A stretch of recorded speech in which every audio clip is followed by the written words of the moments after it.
We're back here at Whilton Mill. Massive apologies for the technical issues we've had today. We have worked hard to sort them out over the last half an hour, and hopefully now this is it until the end of the day. We will bring you these next 6 races uninterrupted. These 6 races will decide who qualifies for the Premier class and who qualifies for the intermediate. And yes, the intention is to be uninterrupted, completely live, and streamed straight to your homes. Race 7 is next on the agenda. We've just had a short little lunch break. Unfortunately, we weren't able to bring you chit-chat with the drivers as we usually would in our short lunch breaks, but tune in tomorrow for that. Lined up on pole position for this one, we have the winner of race number 1, Tom Constance, alongside him, Alex Gunn. I'll start with Tom. I'll start with you. Huh? I said I'll start with you, since you won the race earlier so comprehensively. Can we expect to see you zoom off into the distance this time round? I hope so. I don't want any drama, but I'm sure we'll get some. Who does want drama at the end of the day? I'm sure you do. I'd like a little bit of drama, but I just want everyone to have a nice time, you know? Yeah, that sounds good. Have you had a nice time so far? Yes, I've enjoyed myself.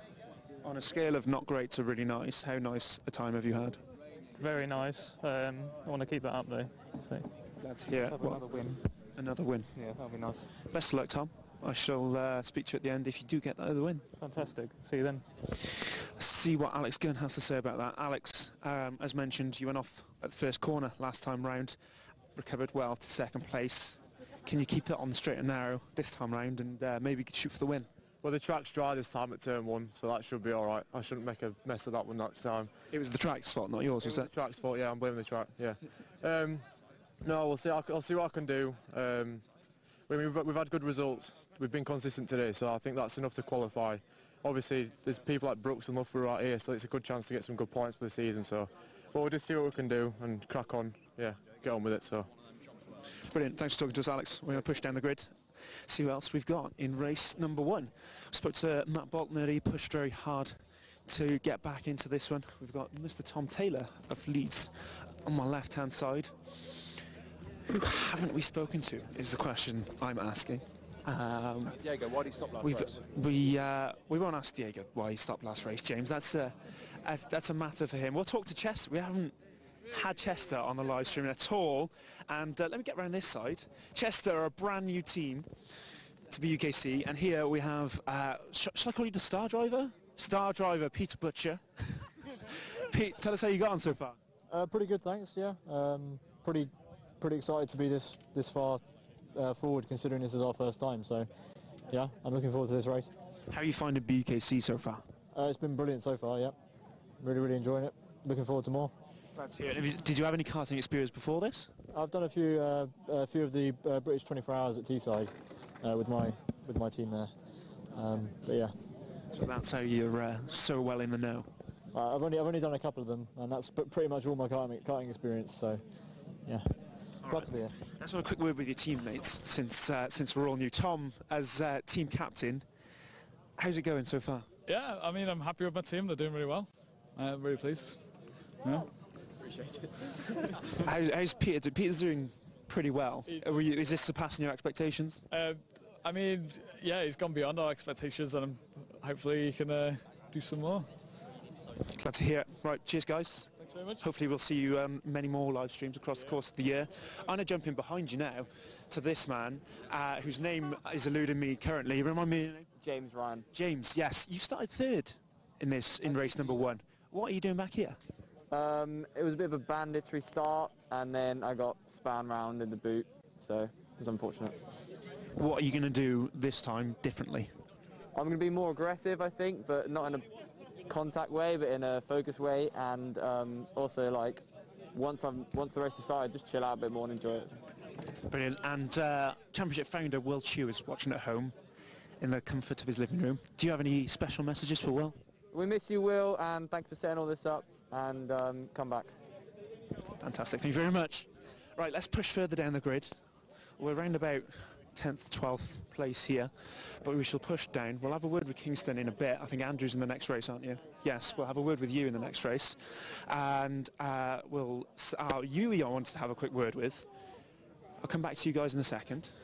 In fact, no, let's just jump in here. Am I still in your lap? No? Okay, never mind. Who have we got? Dominic from Leicester Uni. We haven't spoken to Leicester yet. How are you? Leicester getting on? We had a mixed bag today, but just going out there and having some fun, really. Trying to get a clean start and then just get your head down. What position have you found yourself in here? I'm starting 24th here right now. Okay, and what are your aims for the race? None really, just clean start and then it's all up to me after that. Okay, and are you confident? I'm feeling a lot better now compared to this morning, so you see how it goes. Do you prefer the dry or the wet? It doesn't bother me, I like both, but now it's drying out, it should be interesting. Good man. Right, I'm going to talk to the man behind you and I'll try and get him not to punt you off. Thank you. Promises. That'd be good. Let's jump in here with UWE, the University of the West of England, situated in Bristol. How are you doing? I mean, it could be better, but... So I eyed you up for an interview on race number one. Way down that end, but I seem to have picked up some sort of lawnmower in the first race and ended up back down here, but that's where I'm aiming. Whereabouts did you go across the grass? A bit over there, a bit over there, a little bit here, a little bit there, you know. You didn't come to yesterday's test day, did you? I didn't. You see, so yesterday I was giving tips and tricks to all the rookie drivers, and one of them was don't go on the grass. It's a top tip, I have to admit. Yes. You try that in this next race, you might fare a little bit better than, well, what is this, 26? Up there somewhere, so we'll see where we can get. What are we saying? Give me an estimate right now. Give me a position where you're going to finish, and we'll see how close you come. People say 13's unlucky, so I'm going to go aim for that one. Okay. Okay. Pole, well, the win obviously, but 13. Yeah, no, the win is beyond you. Yeah, this is true. Have a good race. Cheers. I'll speak to you later. Right, should we go right to the back? Should we go right to the back and find out why these drivers are right at the back? So that's pole, which means this is the back up here, and we have, I believe, one of our new drivers. We've never been to the very last spot. Who have we got here? James Rowan. James, you're the captain. What are you doing at the back of the grid? I fancy a challenge, you know. Good man. They're about to push you off. Any words for Willie Chew watching at home? Thanks for letting us in last minute, because we were meant to be on the Saturday initially and we've switched, so thank you. Thank you to Will at home from James Rowan. Starting at the back, but very willing. Glad to have you back with us here at Wilton Mill. Apologies again for the issues with the live stream.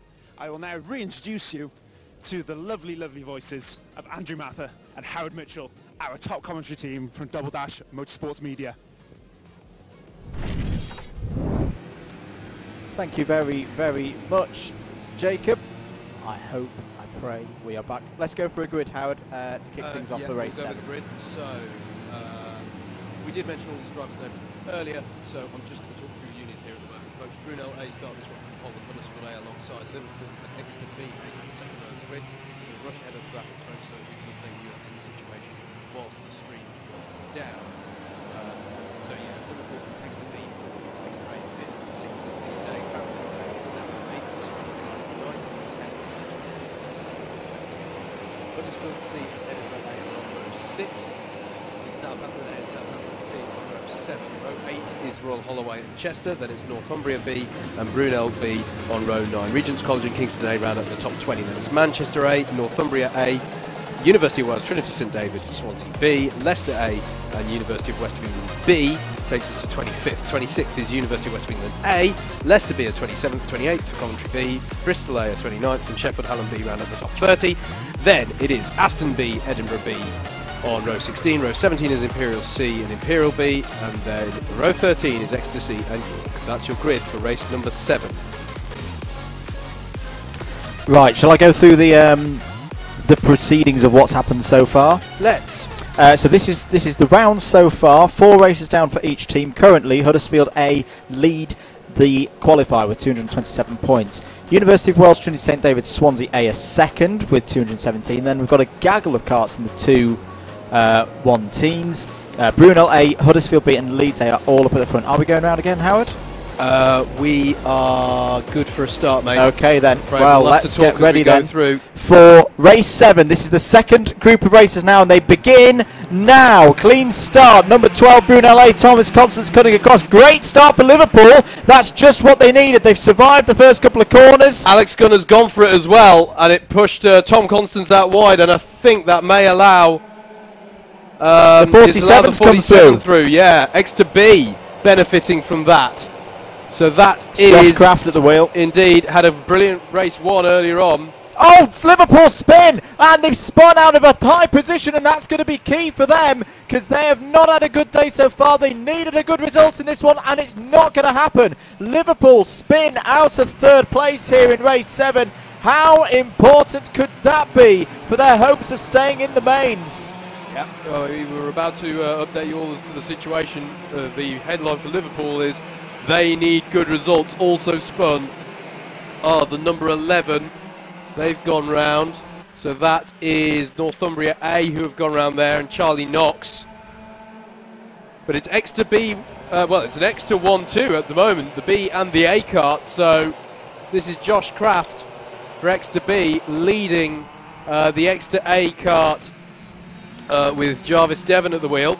47 of X to B and the 10 of X to A. Huddersfield A's Harry Gunn in hot pursuit in third. Howard, interrupt me if anything else is happening on screen. I just want to run over these permutations at the start of this race. On projection, so this is a projection of what the scores will be after all teams have completed their 8 races. Brunel A are currently predicted to win the qualifier. Huddersfield second, University of Wales, Trinity St David, Swansea A third, Coventry A fourth and Leeds A fifth. I'm then going to skip down to the teams that are currently really doing well and punching above their weight. Huddersfield D, ranked number 80 last year, are currently projected 14th place finish. Kingston B are in a similar position, or just a position behind on projection. Also punching above their weight are Cranfield B, Edinburgh A, University of Wales, Trinity St David's, Swansea B and Manchester A. All of those teams did not qualify for mains last year. Currently they are projected to do so. The teams that are not, I repeat, not due to qualify, that were in the mains last year, UWEA, we spoke to them on the grid, they are currently projected to finish the qualifier in 28. They've got to dig deep in this next set of races. Strathclyde are looking like they might not qualify. And here's the big story, folks. 3 teams that were in the, the top 25 teams from last year currently are looking like they're not going to make the mains at all. Northumbria A, Liverpool, who we've already seen spin out of a good position in this one, and Kingston A are currently all projected to miss out on the top 27 at the end of this day of racing. The last team that's looking in a bit of trouble as well to get relegated is Aston B as well. So, Howard, there's a lot of teams there that would expect to be at least in the top 20 teams here today that are currently, they're outside the top 35. Absolutely, Andrew. Plenty of drama going on here for the qualifying spots. Meanwhile, though, we've had drama at the front of this one. Leeds A's Tom Taylor has taken the lead on the last lap from Josh Craft. Indeed. Thank you. Sorry, I was also just double-checking those who have had a spin or an incident in this one. Liverpool, Northumbria A, Ecstasy, University of West England B, Chester, Imperial and York have all had some kind of incident which has put them towards the back of the field. As look at this challenge from Brunel A on the X to B kart. So this is Tom Constance, our pole sitter, challenging for that. We cut back to, here are your leaders. Here is Leeds A ahead of X to B in the 47 and Brunel A, and there's a penalty for the leader. Bump and pass penalty for the leader. So Leeds A may be your leader on the road, but they are now, it's going to be 10 seconds for the bump and pass. So expensive penalty there. One of the stories, actually now that we've gone through this, stop me if it gets interesting, Andrew. Very quick thing on what happened whilst the stream was down. Apologies for those gremlins. University of Wales, Trinity St David, Swansea A, they got their first win of the year in race 5. It was Ben Gilbert who took the win for them there. One of the stories of this race was that X to A's Rory Cuff got a black flag very early on, which he was rather late to serve. Was it the X to B car that we had earlier who didn't do that? Yeah. So it's just a bad day for X to looking at the digital.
Well, apologies to the folks.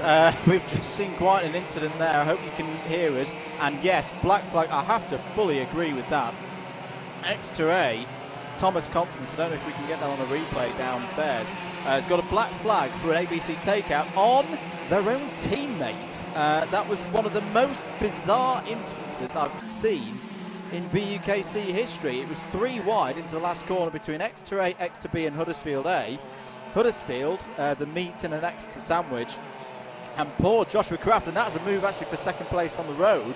But Thomas Constance, as we know, has got a penalty now.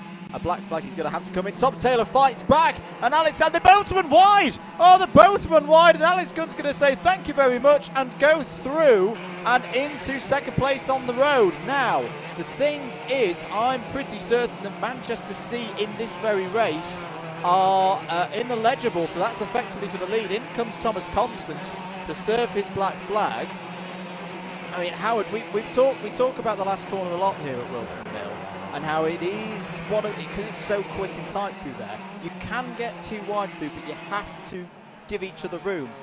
You definitely can't get 3 wide through there, and I think we saw the results. I mean, not without sort of giving some serious room on the inside. No, it's that was just 3 into 1 didn't go, and there's a penalty for Royal Holloway. Not quite sure when we lost the comms audio, by the way, but incidentally, giving us we've just seen an incident, one of the stories of race 6 was the sheer number of penalties that we had. It was a scruffy race, to put it mildly, and it was also the first race of the year where we've seen a weigh-in at the end of the race. 5 teams were underweight. I'm not sure I could ever recall that many teams running underweight. So, whilst for the first few races we were talking very positively. And quite crucially, sorry Howard, quite crucially, one of them was Manchester, and they lost a 7th place as a result. Now, they've been having a decent day, and that 7th place was going to put them really in the mix, comfortably qualifying for mains. They are now really up against it, actually being able to qualify for mains at all. Here we are back with the leader on the road, which is the Manchester C car, which, as I mentioned earlier, our information tells us they are ineligible now. Where it gets a little bit tricky at this stage of the day, folks, is where the first 6 races, drivers had to stick to their respective groups for qualifying. So if you qualified in qualifying 1, you had to do race 1. When we get into this second group of races, the teams are allowed to kind of chop and change the drivers around. Each driver should only race once in terms of being eligible for points. But it means we do have the option of swapping things round, which is why we get to this stage of the afternoon and think they're ineligible, but it's not 100% sure. I just wanted to clear that up for anyone watching at home. Yes. There is that added complexity at this point. Generally speaking, you don't change your drivers around. No. There's generally a thinking of, well, that's the grid spot you earned. Now go and get the points. Yeah, keep it. I think the only time you really see teams changing it up is when maybe they've had a disaster race. Or you've had some changeable conditions. But or right changeable now conditions. We're seeing a driver still... Oh, that's the other story of race 6, by the way. Big changes from okay, sorry, I've just had a text come through. It said no swapping of drivers in the afternoon, so sorry, apologies. You know, it's brilliant. Just live for life. Just as you said that, mate, I was wondering if they'd changed that for this year, because there have been plenty of changes afoot in the regulations this year. But yes, one of the other stories of race 6 was, of course, we got a very higgledy-piggledy grid for race 6. It was all a bit Brazil 2010 for the Royal F1 boss amongst you, of a wet qualifying session and then a dry race. Well, no, because it dried right at the end of the qualifying. Oh, yes, indeed. So it was about who was starting the lap at the correct time. Thank you. That, exactly. And so as a result, we saw some major changes from the grid to the race result. But it was Rob Holland who won Brunel A in race 6. I want to say Ben Gilbert won the University of Wales. Trinity St David Swansea A. Thank goodness we don't have that. Trophies for the single race wins. I'm going to have to go here we are then. 6 minutes to go.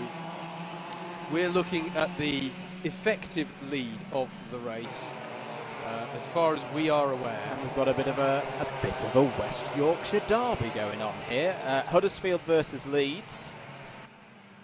We saw Alex Gunn have a massive moment. He was trying to make an overtake stick. I think it was on Brunel at the time, and did very, very well to keep the carts pointing in the correct direction. He is effectively your lead of the race. So in terms of who's going to get the 60 points from race 7 at the moment, it looks like it's going to be Alex as he negotiates his way past the back marker. Tom Taylor for Leeds follows.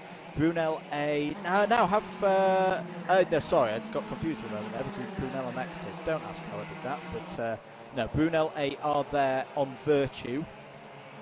It is Thomas Constance at the wheel. Yeah, sorry, I mentioned earlier that Thomas Constance. Apologies, Thomas. Of course, he didn't get that black flag. It was the number 10. Oh, Alex Gunn! Oh, Alex no! Gunn, the back kicks out. I'm not sure if there was contact that led to that from the Leeds cart, but the back kicks out and he just lost all momentum. Somehow has kept it going, but that was dramatic stuff for Alex Gunn. And not for the first time this race. We've both had to sort of wince slightly at the race he's been having, and he lost out heavily there, Andrew.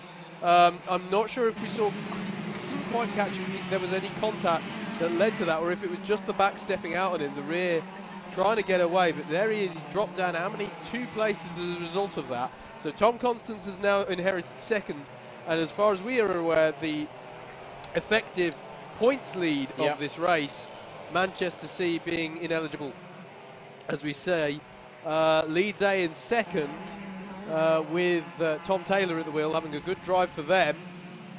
And yeah, there is Alex Gunn, and he is now, sort of racing on his own, because he's 3.5 seconds to the good ahead of Strathclyde. Good race so far for Matt Bird of Strathclyde, has to be said. This is surely they're on for their best finish of the day, surely. I will confirm he finished that for you. 8th earlier on. Yep.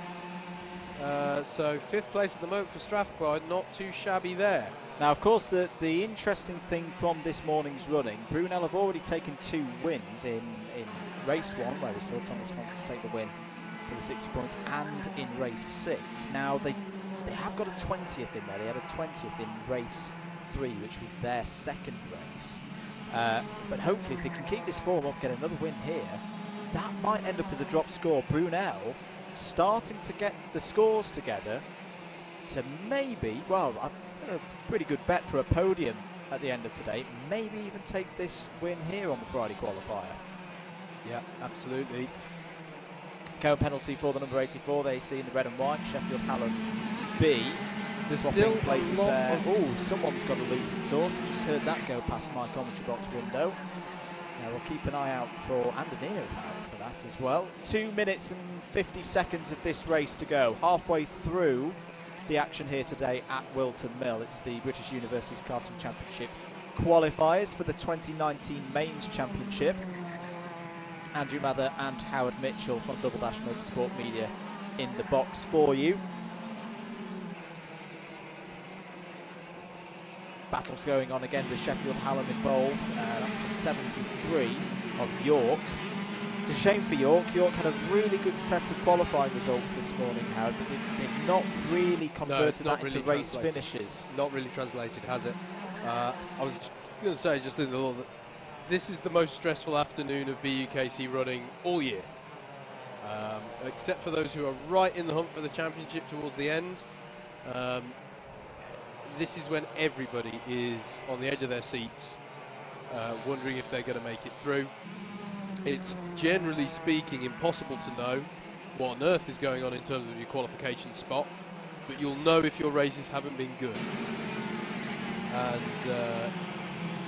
this is where everybody basically wants your spreadsheet. Yes. Everybody in the facility wants your spreadsheet, mate. And I've seen how much work it takes to maintain said spreadsheet, so I am the one person in the facility who doesn't want a spreadsheet, and I'm happy to trust him with it. But yeah, this is tense times for those teams who know they haven't done as well. They'll know how it went last time. They'll know how last year was for them. They'll have that as a point of comparison.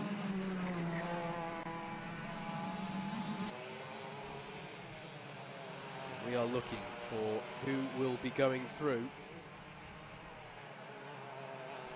Top 27 teams will be going through to the highest tier of the BUKC domains, the rest to the intermediates. I was going to say, there's also the question of which teams go forward to the Premiers and Clubmans. Now, we've not talked about that much so far today, I'm just conscious of time, but within the Mains Championship, ladies and gentlemen, there's two subclasses.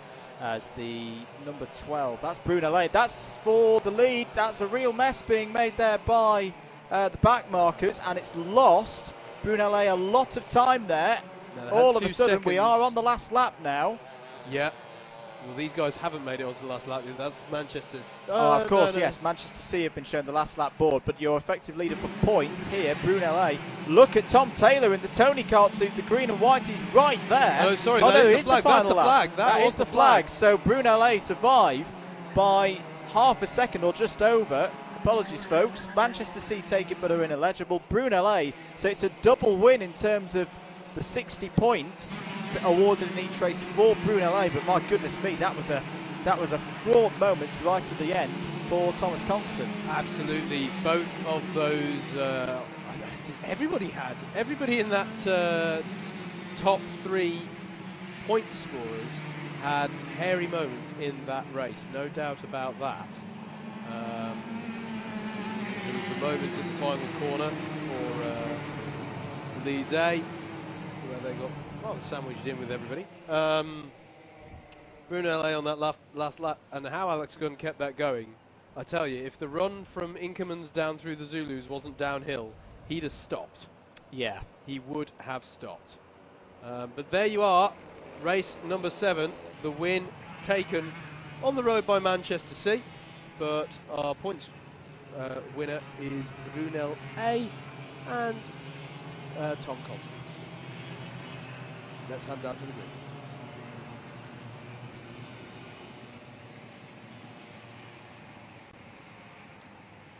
Apologies, not let's hand down to the grid. So that is obviously the last race of the day for those guys. We are now ready to, there we go. Let's hand down to Jacob. On Howard, steady on, I'm not ready for you just yet. Straight in, no kissing, Howard. Tom, you won. Really? Yes, so driver ahead of you on track was ineligible, so that's a double win for yourself. Congratulations. That's brilliant. Yeah, I wasn't expecting that. It's a bit of a hectic race. Are you a man who usually takes 2 at a time? Only you would know, Jacob. Let's not talk about that night at finals. How did you find out though? Tougher than earlier? Yeah, the kart seemed a bit slow off the line, but no, it's all right. Just manage your way through it, just brake a bit later. That's what you have to do. Good man. And how are Brunel looking for the day? We reckon we're on for a podium? Yeah, we've had some good results. One bad result, but hopefully that won't count to the final. You do drop 2, so. Okay, brilliant. We should be all right then. Yeah, don't know where we'll finish, but still got a few more races to go, so we'll see what happens. Good luck for the rest of the day, mate, and congratulations on your double win. Tom Constance there, picking up 120 points, the maximum any driver can pick up. Let's have a quick word with Tom Taylor. I breezed past him on the grid, but I'll have a quick chat to him now. Tom, a race well run. Unfortunately, just missed out on top spot. How was it for you? Yeah, it was quite a bit of carnage for me, really. Trouble with back markers, as you can probably see. But overall, I'm happy. Had a bit of a slow start today. I was half asleep this morning in qualifying, so we've worked our way forward, so that's good. Have you had a fun time here today? Yeah, good day. Well, Tom, if you had fun, then you won. Brilliant. Thanks for talking to us. Good luck with the rest of your day, and obviously with tomorrow with the leads. Yeah, thank you very much. Cheers. Okay, let's move on to race number 8, the second of our second group. And on pole position for this one, the winner of the race earlier, I can't quite remember who this is. Oh, of course, it's Jack Linus from Huddersfield. Jack, I'm going to squeeze in here. Squeeze in, squeeze in, squeeze in. Pole position. Yep. By virtue of winning the race earlier. Can you double up? I hope to. Yeah, we'll see if the start goes how I want it to go, and then, yeah, see where it goes from there. Huddersfield are having a very good day. I've just spoken to Brunel. They're up there as well. What are your hopes come the end of the day? Do you reckon you'll be on the podium? Hopefully the A team will. We've had a few mixed results, I think, on B team, but they've all been solid, so I think we should be pretty safe for qualifying for mains. So, yeah, should look good. Good man. You looking forward to Christmas? Yeah, probably. Not really thought about that yet. Uni work to do, and exams. Yeah. Before you get to the corner? Oh, that one? I'm not really looking forward to that one. No, that one's going to be like... But actual Christmas, yes. Oh yeah, actual Christmas, yes. After uni work. Christmas, meh, going to hold on. Good man. Thanks for talking to us. I'll see who's lining up alongside you. We have got, in second place, who is this? I do not recognise. It's Northumbria, of course. And I believe it's Northumbria. Is it Northumbria B? Yeah, it is. Yeah. Who have we got in the helmet? Andy Dawson. Andy, what are you doing in the B team if you're this good? We're just trying to like even out the teams, just so we can both get both teams into mains. And how's that going for you? For the B team, great. For the A team, not so great. So it's looking a bit funny at the minute. Can you continue the B team strong form in this one? Hopefully. I did some practice at the Club 100 round last month here, so like I think things are going to go good. Glad to hear it. We'll go see who else you got up on the grid. Cheers. Thanks. Northumbria B there, having a great time. Oh no, I'm going to jump in with Neil again. I know we've done him once, but I'm going to do him twice. Neil, you told me you were going to win the last race. Yeah. What happened? I don't know if you saw on the stream, I think 3 of the top 4 of us went off at the end of Zulus. I think it was just a wet patch we didn't see. And then just back markers after that, getting in the way of it. One spun in front of me. Lost a few places, but yeah. I'm on the right side now, so I'm happy. Are you behind your B team here? Yeah, that's the B team. Neil, we can't have this. We're going to 1-2 it. We're going to 1-2 it. Are you going to be the one, or is he going to be the one?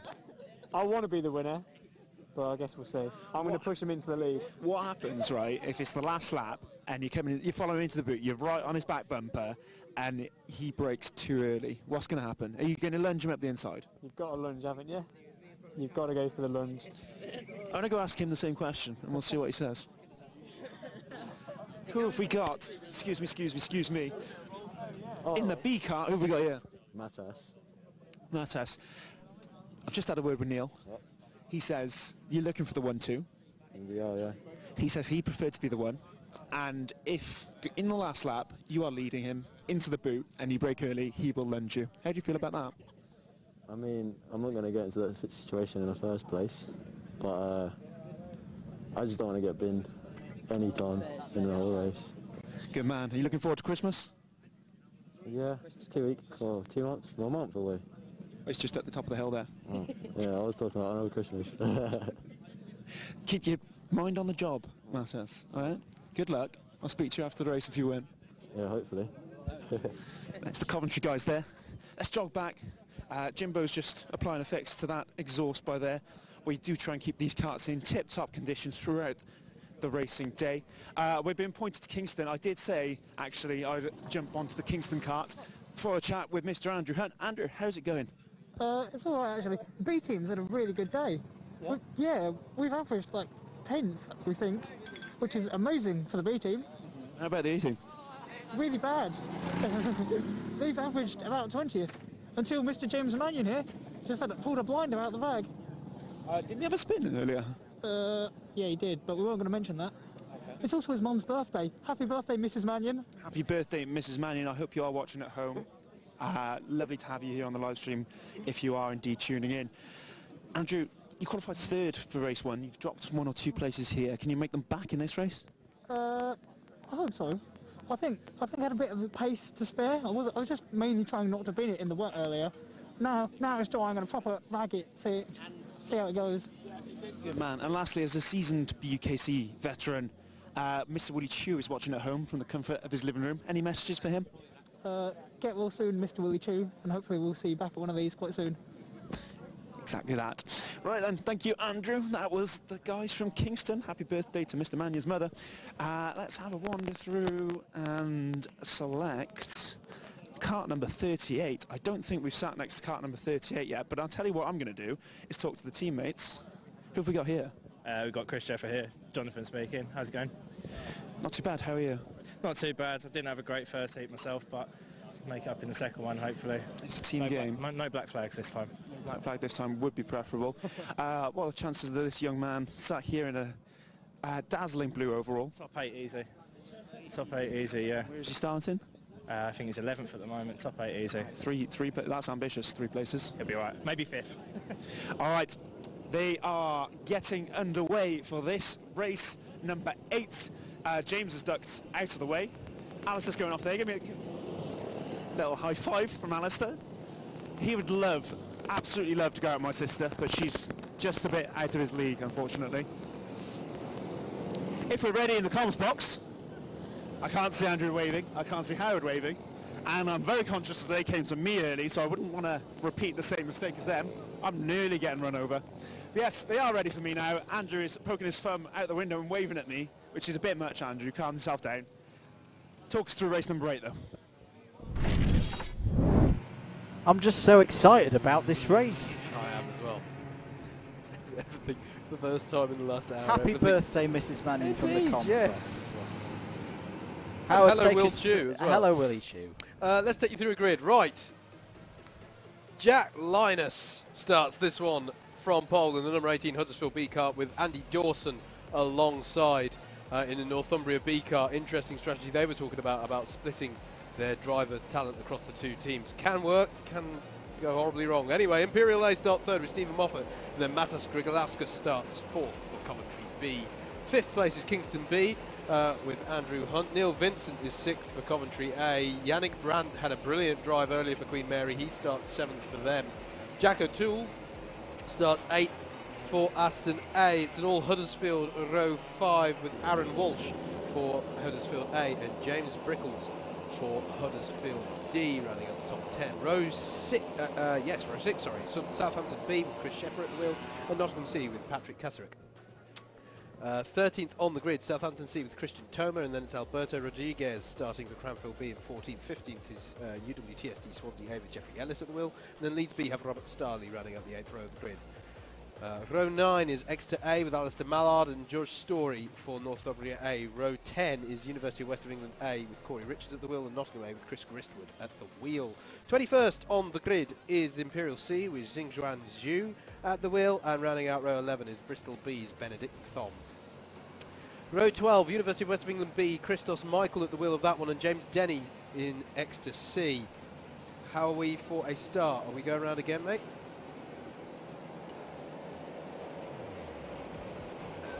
We are going around again. Fantastic stuff. So we had got up to James Denny for Exeter C in 24th. 25th is York with Alex Foster at the wheel, and then Huddersfield C start 26th with Cleo Gennady at the wheel of that effort. Elon Boko starts for Strathclyde in 27th, and then Alex McQuitty starts from B from 28th on the grid. Rounding up the top 30 on row 15 are Leicester A with Ibrahim Nasser at the wheel, and Imperial B with Joachim Silva. Dominic Kelly starts 31st for Brunel C. Olaf Ude Reimer starts 32nd for Sheffield Hallam B.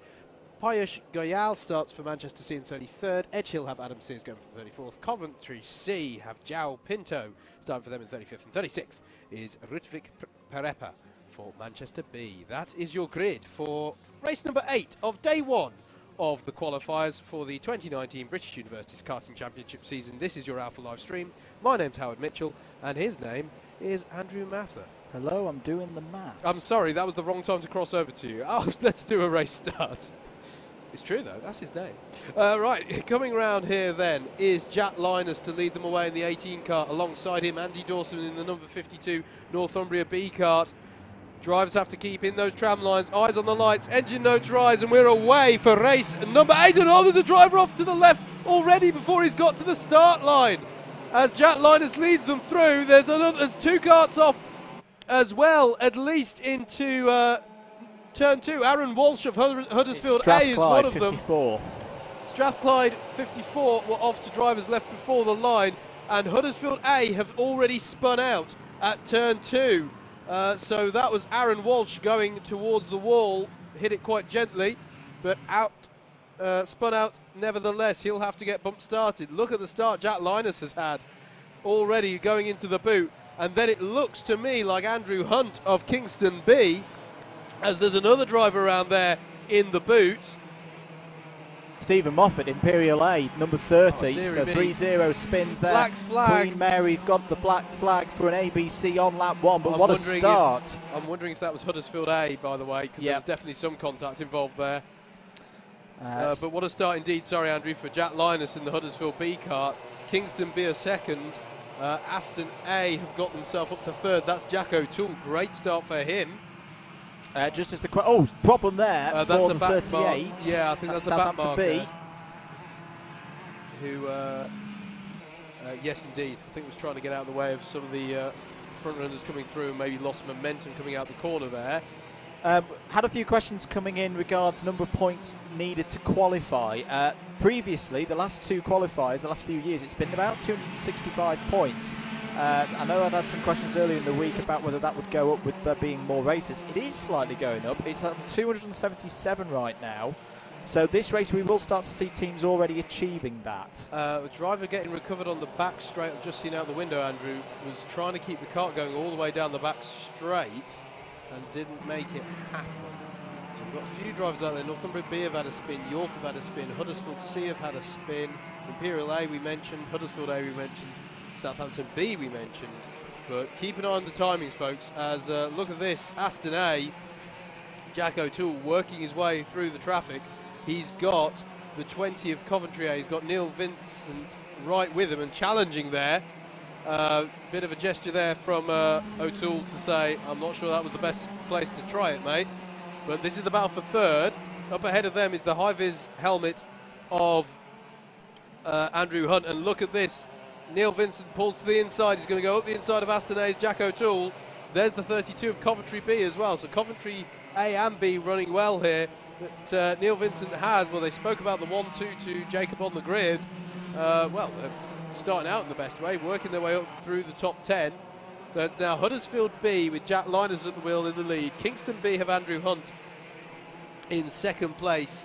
Neil Vincent has now got himself up to third for Coventry A. Jack O'Toole in the 17 Aston A kart is in fourth. And fifth is the number 32 Coventry B kart with Jao Sorrell. Not Jao Sorrell, sorry, that's the wrong race. Matas Grigolauskas is at the wheel of that one. And this would be really important for Coventry B. I think if my memory serves me correctly, and I'm coming in with the stats again, they were very nearly out of mains last year. They had a real tough day. I reckon that if they can hold that fifth place, that's them in. That's them in. They'll have 293 points on the board already. So that would be a very, very good result. It's a good day so far for Coventry. Absolutely. Neil Vincent is on the tail here of Andrew Hunt. This is the battle over second place.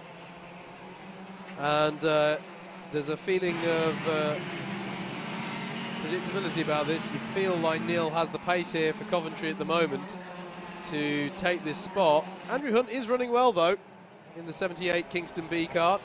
And yeah, what an interesting story it's been for Kingston so far today. Neil Vincent trying up the inside at Christmas Corner. Have to say, Jacob has to use that Christmas Corner joke all day. Doesn't get old. But Neil Vincent takes second place. Beautiful move, racing cleanly here is Neil Vincent. And this is exactly what he did for Coventry last year. Just these stellar performances, particularly at Whilton Mill, as I recall. And he's got himself up to second place. And now the question is going to be, what will the pace comparison be between Jack Linus and Neil Vincent, who currently has the fastest lap in the race to boot at 44.97. Just looking further down the order, another team we need to keep an eye on is the University of Wales Trinity St David's Swansea. They've had a very, very good day so far. We talked about on the BUKC radio podcast, Howard, about how getting the early scores in is so important. 7th place at the moment. They're putting themselves in that position where you really can start to attack the rest of the day, because you've got your banker scores already in. It's looking very, very good for them as we watch Andrew Hunt, third place now for Kingston B. They're just negotiating their way past the number 59. That's Huddersfield C. It is Theo should have attempted that. Shinardi at the wheel. But the gap is coming down. Look at this. Jack Linus crosses the line with a 45.076. And have we got a stationary cart up at Christmas? That is that might be the 56 of Edinburgh A. That would be a real shame, because they've been having a strong day so far. Where are they? Are they even in this race, Andrew? No, they're not. So it can't be the 56. So it must have been the number 50 of Nottingham C. Yep, that's who have fallen 13 places. So yeah, that was them. 14 minutes to go then in race 8 here at Whilton Mill today. It's the Friday qualifier for the British Universities Karting Championship 2019. There is second place driver Neil Vincent for Coventry A, who are having a sterling day, very similar to Loughborough A 2 years ago when they bounced back from being previous champions in a bad year and stormed back to success at the qualifier. They went on to win the championship that year. Indeed. Sorry, Andrew. I have to say, Jack Linus has responded here. He is matching Neil Vincent's pace. So you're keeping an eye out for the number 18, that's your leader, Huddersfield B, and the number 20 of Neil Vincent. We're looking a little further back. This is the fight over 5th. In fact, that's a change. Exeter A have popped themselves up to 5th place. Yeah. Exeter have had a bit of a scruffy day so far, if you ask me. But they're looking good at the moment for at least confirming that they'll be in the mains. Their aim's got to be premiers again. Yeah. And getting in the top 13 teams that will qualify for the Premier trophy within mains. Absolutely. Exeter, a team who a couple of years ago, Andrew, really... They were our biggest mover a couple of seasons ago, weren't they? Really moving up the order. And they've managed to establish themselves as one of the foremost teams in the series. But Alistair Mallard, as we know, he's won races here before. Hang on. Lead gap, Andrew, has gone down something crazy. It's gone down by 1.4 seconds. Jack Linus clearly got held up in traffic in a big way on the last lap. We now need to keep an eye on this lead battle. There's Jack O'Toole. He's your 4th place runner in the Aston A, number 17. But here are your leaders onto a new lap. The number 18 of Huddersfield B, piloted by Jack Linus in his black and blue helmet and white suit, and then Neil Vincent in the number 20 Coventry A car. That's your battle for the lead, and there is traffic up ahead of them here. Yellow flags out at Christmas Corner. That's for a car that's just been recovered. Not seeing any lap times on the screen that tell me who that was yet. But here they are. It's who can work their way through the traffic the best. And also, with the yellow flags that are out there, you've got to be careful about not overtaking under yellow. And you know what? This is allowing Andrew Hunt to close in on them as well in the Kingston B kart. So keep an eye out for the 78 as well here, as they are behind at the moment. That's the 73 car. That's York with Alex Foster at the wheel. And there's Andrew Hunt. You can't miss him in that bright coloured helmet. It's a 3-kart battle for the lead of this one. And this is where Jack's got to stay so calm, like he did in the first race. It was one of the most mature drives in the qualifiers I've seen in a good few years. He's done it again. He's just able to get through this traffic without being too forceful, not making any mistakes. Look at the gap he's now got he's actually got to Vincent. He's got, well, what's that? Probably about half a second, maybe 7 or 8 tenths of a second. This is fantastic stuff yet again from one of the veterans now, really, within this Huddersfield team. He's raced for a good 3 or 4 years now, and he's a very, very safe pair of hands. He's clearly showing in this race. He's now negotiating his way past the 85. Look how cleanly he did that move on Bristol B, not forcing the driver, not being overly aggressive, and that's what's important on a particular day like this. Aston A got past. Oh no, Exeter A got back past Aston A as my timing screen updates. So there are changes happening in amongst the top 5, who at the moment, you know, the top 5 are only 4.5 seconds apart. Last time around they were only 3 seconds apart. So they are spreading out through this traffic, but really good stuff here. Now here's the interesting one. Next piece of traffic for Huddersfield B, our leader, is Huddersfield A, who had the spin on the first lap. Well, this is where I'd play the tactics again, because the B team trying to maximise as many points. This is a real chance for them in terms of the championship as well. I'd get Huddersfield A to just sit behind Huddersfield B at this stage of the race, because this is going to be a drop score for Huddersfield A. They've had a very strong morning. There's no point trying to chase a result in this one when you could potentially secure a race win for your B team.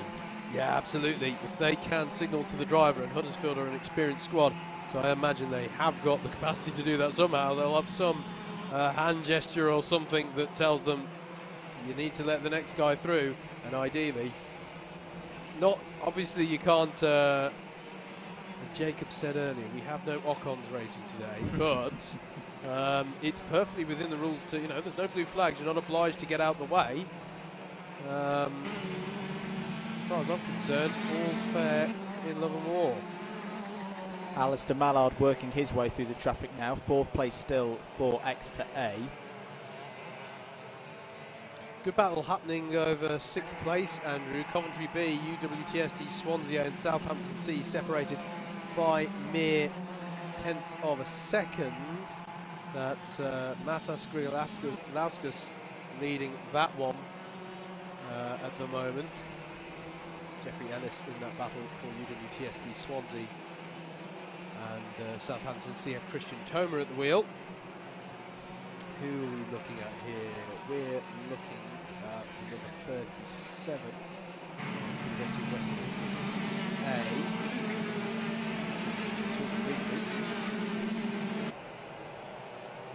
So here is Neil Vincent. They're now in relative clean air, these two. Now, I have to say, when I said the next bit of traffic up the road, it's not exactly slow traffic, but he himself has traffic. In fact, look at the group of carts that our leaders are coming up onto the back of here. Well, this is where we might see a different tactic, actually, that Huddersfield A use themselves, not literally as a battering ram. We wouldn't like to see that at all. No. But kind of paving the way for Jack Linus through this traffic. So I wouldn't make the change here.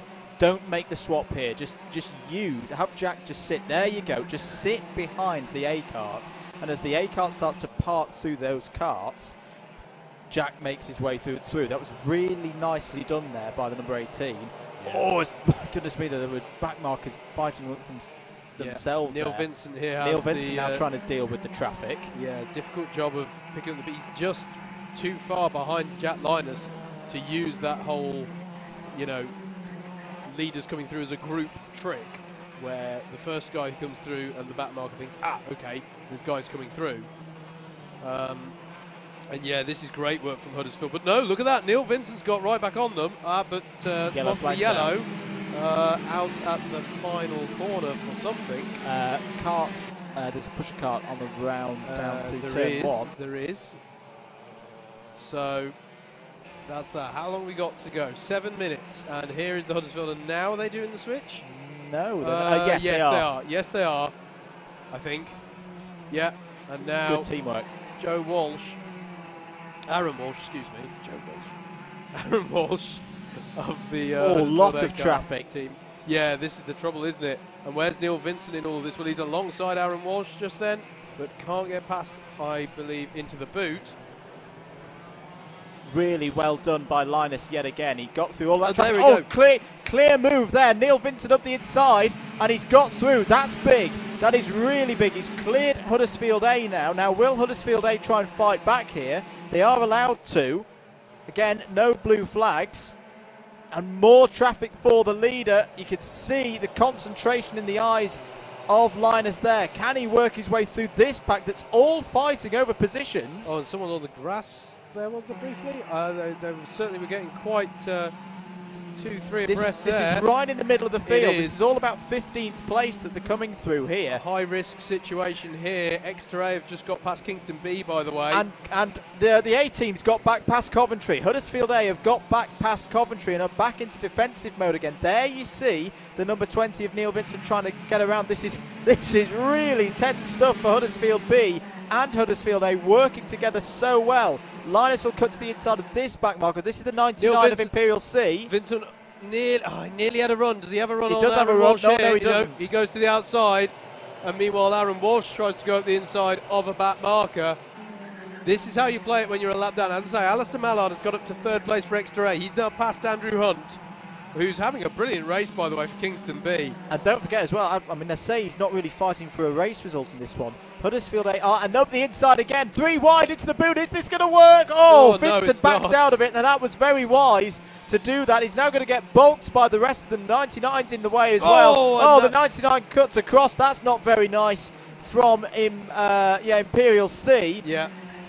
But once again now, Huddersfield A have fought their way through all that traffic. So that was all for position as well for them. They're up to 18th now. But look at the gap that's been developed now between Huddersfield B and Coventry A. And you just saw at the back of that pack, Andrew, Alistair Mallard has only just got onto this with the number 10. You saw the number 10 just in the back of shot. There he's got the black and white suit and white helmet there, currently behind the 64 of Imperial B.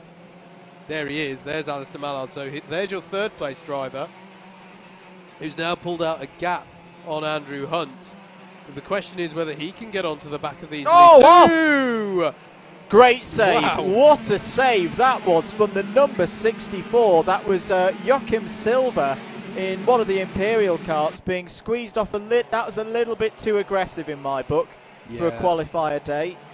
Look at this though, team play from Huddersfield. You can't fault this, Andrew. No. There's nothing wrong with what they're doing. It's, you know, some may take a grievance with it, but obviously Aaron Walsh is out of position for an instant at the start of the race, which wasn't deemed to be his fault. Oh, Neil Vincent's passed though. He's passed into the boot. Crucial. But will Aaron Walsh try to have anything back out of the boot? No. So Neil Vincent now will try and break the toe. Can he do anything to get onto terms with Jack Linus again in the last 3 minutes? Really important thing in, fastest lap of the race has just gone in from Vincent as well. 10th place, Northumbria A. We've talked about them having a bit of a struggle so far this morning. This would be a huge result for them. Get them back on track. They need a couple more if they want to keep in the mains, but if they can close this out with 3 minutes to go, that'd be a very, very important result for the number 11 team. Yannick Brandt is next up the road for Neil Vincent to lap for Coventry A, and that's not going to be easy because he's been going very fast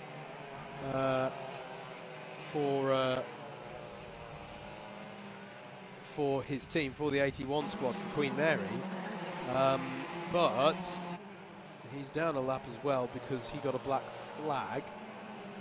Here is Neil Vincent jinking to the inside, but thinks better of it, and it's moments like that Aaron Walsh is going to have a go.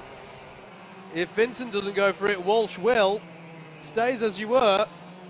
And he must be wondering why is everybody perpetually in front of me? There's Coventry C actually in front of them as well, so Coventry C would be doing well to just jump out of the way. Yeah. Black flag yellow flag 50. As well. This is going to be difficult to sort themselves all out. Oh, and there goes, dearie me! And there's, is that any of the front runners? No, I don't think so. 97. That is Coventry C. Coventry C, and I think Queen Mary as well were involved in that one. Nottingham C have got the black flag for advantage by contact takeout.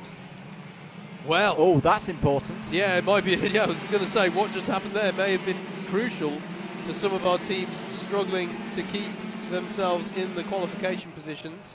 I'll double check who that is on the lap times as they come round. Exeter C have just had a spin, as have Cranfield B. And in the midst of all of that, Kingston B, did get up to second, but Neil Vincent's now back up the inside. Coventry A retakes second position through Inkerman's corner. Really good move that by Neil Vincent. I think where did that come from? It must have been in all of the traffic that the 78 is caught back up. Great driving from Andrew Hunt. We've got a minute to go. Where is the leader? Brunel C had a spin, and we were right to say Coventry C. Yep. Just trying to... Black flag for Brunel C, by the way, for spinning under yellows, which is basically what we saw happen. Leader is just coming through Inkerman's now. This might be close. This might be the last lap, just so we don't make a mess of it like we did the last race. But this is looking good for pretty much all of our teams up in the top 10. A lot of teams now starting to make their positions known in this qualifier, whether that be for fighting for a win, top 3, top 10, or just making it into the mains. But here is one of the drivers of the day. Jack Linus makes it 2 wins out of 2 for... No, we're still on the last lap. Well, we did mess it up then. Just got across. This is the last lap. We were too eager this time. 7.8 seconds is the gap. There is the 52 of Northumbria B. This is a big race for them as well to try and make it into mains. Yeah, absolutely. Well, Northumbria were talking about how they were splitting the strategy. I'm still... it can go either way. It really can. As in putting some of your best drivers on the B team. Still Northumbria A, Northumbria A have actually made it up to 9th now. That's important for them. We're now waiting for Jack Linus for the 3rd time. I'm going to call him across the line. Jack Linus makes it 2 out of 2 for Huddersfield B here today. That has got to be the best day in the BUKC he's ever had. Neil Vincent takes another strong result in second place, and it was very close on the line between third and fourth.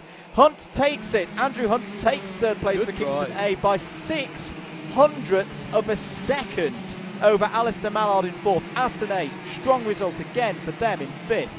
University of Wales, Trinity St David, Swansea A in sixth. Coventry B seventh. Nottingham A eighth. Northumbria A ninth. That is just what they needed at this stage of the day. And Southampton C, also with an outside chance of making mains at this stage of the day, wrapping out the top 10, Howard. Yeah, actually, you know what? Northumbria are clearly onto something. They finished 9th and 11th. That's not bad. Yes. It works. Split your strategies. Yeah, good race, have to say. It's good to see after 5 and 6. Good run for Edge Hill as good well. run for Edge 14th. Hill. That could be critical. I think that is that's a proper result. That's not going to be discounted. So that's Edge Hill's best BUKC result to date. Yep, indeed. So Jack Linus takes his second win of the day, and now begins the debate between BUKC nerds as to whether he's your first two-time winner because he was eligible, or whether Tom Fox is because he one of those wins he was ineligible. Who knows? Tom Fox could yet win another race. We'll wait and see. Anyway, are we ready to go down? We are indeed. Let's head down to Jacob Harris and the grid and have a chat with some of the drivers. I am ready for you this time, Howard. I am ready for you. And I've got the main movers and shakers of that race coming this way. First and foremost, the winner, second time winner today, Mr. Jack Linus. Jack, you've doubled up. How do you feel? Yeah, very good. Unexpected to a degree. Like, I didn't think the start would be as clean as it was. I thought I was going to have someone coming up the inside of me to Christmas or somewhere, but yeah, it seemed to go quite smoothly. There's a lot of back markers, but yeah. The traffic in that race was incredible. You managed it well. Yeah, I had to take a few risks that I wish I didn't have to, but yeah, they paid off, and yeah, I'm very, very happy with the result. Glad to hear it. Good luck with the rest of the day. I'm going to move on to, I think we've got Andrew coming in from Kingston. Andrew, you nicked third place by a couple of tenths of a second. Oh, can't believe it. I don't know what happened. To be fair, the top few had just a bit extra pace on me, and they just cleared off. But then they just all got involved in carnage at the end that they just didn't need to. So I'll happily take advantage of that. And here I am. Yep. Well managed. I did say to you on the grid, can you make up those places back into third? Congratulations. Tom, every time you've interviewed me on the grid, I've got a podium. So I think you should do it more often. I'll come find you every single race, Andrew. Very helpful if you could. Thank you. Also, last time I gave out a shout to James's mum. Hi, my mum, if you're watching. Hello, Mrs. Hunt. Thank you for tuning in. Right, have a good day. We've also got Neil. Neil's coming to talk to me as well. Neil, close. Very, very close. I'm so proud of you. Thanks. I'm proud of me too. It was just a case of traffic management in the end, I think. Yeah, I think there were a couple of times I managed to get behind him, but then I just dropped back again through traffic, and then, I don't know if you saw, but two back markers took themselves out right in front of me, and engine almost went on me, so that could have been game over there, but luckily, second, that's all right, so hopefully we'll have a good day now. Two more good results, and we've got a good 6 already, so. Who's out next? Is it Ryan? Yeah, so hopefully he can win. I told him if I can win from 6th, he can, so if I can get second from 6th, so can he. I understand that logic. I like it. Thanks for talking to us, Neil. Best of luck. I'll see you soon. I did have Alistair lined up as well. Alistair, who was pipped to third place, but he kind of saw me interviewing Jack a second ago and thought, oh, maybe he doesn't want to talk to me. He's back there. We'll grab in a minute once we've had a chat to Mr. Tom Fox. Tom, this is the Royal Holloway drive, right? Yes. So you're not eligible for points? No. See you later then. Okay. Harry, you are eligible for points. Huh? You are eligible for points. Earlier, Mr. Fox ran away with it. Yeah. Can you catch the fox? Probably not, but we'll see what can happen, but just try and get points for this one's the most important thing. Are you for or against fox hunting? I'm going to go against. But in this instance? Oh no, yeah, for. There you go. Yeah, for. I'll try and beat him, but see what happens. Mixed views on fox hunting there from USWTD Swansea Met. Harry Varnhill. Keep your eyes on the news to see the reaction to that later. Thank you, Harry. Cheers, Jacob. Who else is eligible in this one? Let's jump over here. We have got Nottingham. It's Lewis, I believe. Lewis, come back over. I say back over. I don't know if you're over this side to begin with, to be honest with you, Lewis. Pole position earlier, and you've dropped back to third place now. Can we recover what we lost? Yeah, hopefully, if we've got a good cut. Glad to hear it. We've just spoken to Harry, the man in front of you, Tom Fox, kind of ran away with it early. Yeah. Are you for or against fox hunting? Fox hunting? Don't know. Against it, I guess. So you don't want to catch up with him? It's a bit of a contradicting question, isn't it? Do you like it or not? Fox hunting? Yes. I'll hunt him, but not actual foxes. Why is there one rule for some and another rule for others? Any questions about the actual race? Not really. All right, then. You know the drill. Probably won't answer that one then. All right, well, I'll ask the man behind you, Mr. Kirk Langley, and I'll let you get on with your race preparations. Kirk, come on. I haven't had a chat with you yet today. Captain of the Southampton team this year, Mr. Kirk Langley. Kirk, how's your day gone so far? Qualifying was a bit up and down. I somehow managed to set the second fastest sector, a 10th.5 off the third sector, and then somehow 7/10 off the first sector. Had a really good battle in the first race with the guys around me. I must have to say, like, everyone was really sensible, to be fair. Let's see how this goes. You never know, mate. It could be sensible again, or it could be BUKC wrecking ball. That was the most detailed breakdown we've had of anyone's day so far. Thank you very much for... I thought I'd do bits for you, mate. An incredible answer. I'm not sure if there's anything more to ask. You're a bit taken back, aren't you? Sorry? You're a bit taken back, aren't you? I had other questions lined up. You kind of just answered them all in one big paragraph of an answer. Honestly, mate, Scouts have talked too much, so... Just a little. But, you know, I mean, we've got to fill the gap in between races somehow, haven't we? Exactly, mate. Somehow, haven't you? Let's go see if anyone else is ours to talk to. Thanks for chatting with us, Kirk. See you later. Okay. Let's shuffle back a little bit.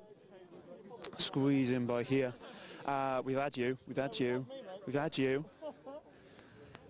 We haven't talked to our Scottish contingent yet. We haven't talked to anyone from Edinburgh, I don't think. Correct me if I'm wrong. But this is Mackenzie Shepherd, I believe. Yep. Yeah. What position are we in here? 12. And what can we do from 12? Not much, to be honest. The guys in front are too quick, really. Maybe 7th, 8th. That'd be good. It's not bad. And I'll tell you what, I'll pose this question to Hirsch. Thanks for talking to us, Mike. I will pose this question to Hirsch, the captain. How's Edinburgh's day going? Very bad. Half good, half bad. The B team's almost done better than the A team. Okay. Yeah. So mixed bag of results. Qualification, what do you reckon? Hopefully above 27. Hopefully. We shall see. We shall see come the end of the day. Thanks for chatting with us, guys. Moving on further back, we'll grab Alistair real quick. Alistair, that last race you were pipped to third place. An incredible recovery drive, but Andrew Hunt just nicked it on the line.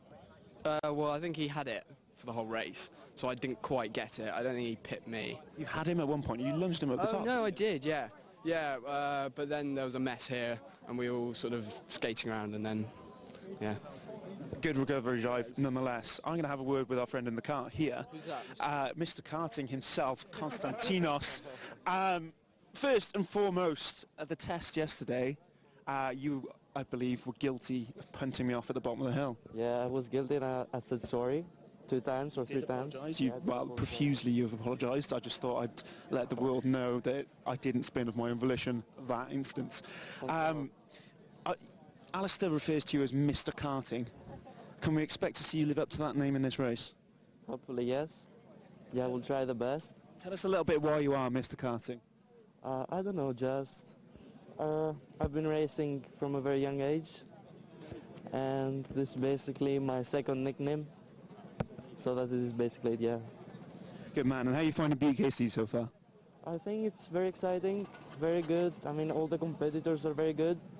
Generally, I thought it would be, the level of competition could be lower. It's actually very high. The organization is very good. I'm very happy with that, yeah. Brilliant. Some very high praise there for the BUKC. Konstantinos, have a very good race. Thanks a lot.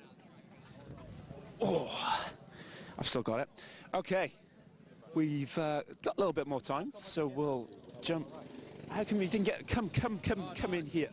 No, you will not demand an interview and then shirk away when asked.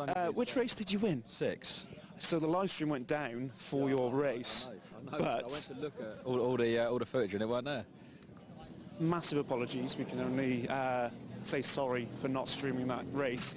Just talk us through what happened then. We raced for 27 laps, and after 20 laps I was knackered, and that was it. Okay. So that's what you missed at home in the half-hour period where we weren't live streaming. There was a lot of drivers catching me, and they all caught me, and it was a really good race, and everyone was clean and fair, and it was a good time. So disappointing to have not streamed that, but congratulations on your race. Remind us of university. Brunel. Yes, we have. Tom won 2 races. Tom won 2 races, and you yourself, Rob, for the record, have won one so far. No, I'm knackered. The last one's going to be terrible. Well, we'll definitely be streaming that one. Rob Holland from Brunel, their winner of race 6, the one we missed earlier, unfortunately. We've not got time, unfortunately. I've just spotted the Edge Hill guys we haven't spoken to. Hopefully we'll get to them later on this afternoon. I'm going to hand back to our masterful duo in the commentary box of Andrew and Howard. Guys, talk us through. We will talk you through race 9. We absolutely will. So, by the way, Edinburgh, it's not going that bad at all. It's actually going quite well. Should we do grid first, and then if you get a chance, we'll do a little bit of an update. So, I'll try and go through this one fairly quickly. Apologies if I go ahead of the grid graphic for you. So, on pole, and not eligible for points, is not Oscar Board. It is Tom Fox for Royal Holloway. Harry Farnhill sits alongside him for UWTSD Swansea A. Lewis Bickers starts 3rd for Nottingham A, and he has Michael Grieve alongside for Manchester A. Kirk Langley starts from 5th for Southampton A, with Rayan Williams starting 6th for Coventry A. Huddersfield D starts 7th with Cranfield B alongside. Neither driver listed for those, unfortunately. Jack Lockhart-White starts at 9th for Bristol A, with Jack Hodges starting 10th for Huddersfield B. Ben Brewster starts 11th for Nottingham B, with Mackenzie Shepherd starting 12th for Edinburgh A. Heard from him on the grid there. Tom Obi starts 13th for Aston A, with Harry Grundy starting 14th for UWTSD Swansea B. Alex Megginson starts 15th for Leeds A, with sister cart of Leeds B alongside, with Matthew Lawson at the wheel. Konstantinos, Mr. Karting, as he shall now be known, starts 17th for Exeter B, with Harrison Weeks alongside in 18th for Brunel C. Bristol B have Andres Bedoya starting for them. In the Kingston A car, that's 20th place. Jack Chamberlain starts 21st for Brunel A. Sam Markovic starts 22nd for Manchester B. Kieran Robson starts 23rd for Edge Hill. Aston B have Dimitro Ialagutian starting for them in 24th. Anthony Small starts 25th for Queen Mary. Then is Jake Belcher, 26th for Kingston B. Jack Lund starts 27th for Liverpool. Jackie Zhu starts 28th for Imperial A. Benjamin Ryan starts 29th for Nottingham C. Dylan Patterson starts 30th for Coventry C. Then it's Sam Bowden starting 31st for Leicester B. Carlos Guilherme Boschetto starting 32nd for Southampton B. Chester have Tom Jones going from 33rd. Brunel B have Callum Young from 34th. 35th is Cranfield A. And Regent's College have Farananji starting 36th for them. Oh, that was a bit of harsh music. Yeah, cheers, Alan. Right, we are good to go then for race 9 out of 12 here at Whilton Mill. What's the lights? They're red, they're green. We're racing here at Whilton Mill as it starts to get dark. Good start for the number 5. 2 drivers off. Down at turn 1, the one with the Bottas helmet is gone. Someone's joined him as well towards the back of the field, but it's Lewis Bickers, Nottingham A. Harry Farnhill, all kinds of crossed up on the way up to Christmas, and it looks like Kirk Langley in his the distinctive green hoodie's found his way through as well. Who's that off? Is that going to be... That's going to be interesting to keep going. That's going to be the number 80, Huddersfield D. Can they keep it going? Well, we don't have the driver for that one. I think he has kept it going. He has kept it going indeed. Oh, he's still, yes. 60 and 93 fighting. This is Manchester 8. Manchester A need this. They need it to be a good race because they're looking a little bit wobbly right now. They're in the top 27 on projection, but they need to convert this good grid position into a strong result. That was Cranfield B that they were fighting with. Jackie Zhu for Imperial A was trying to keep his car going there. A pusher car.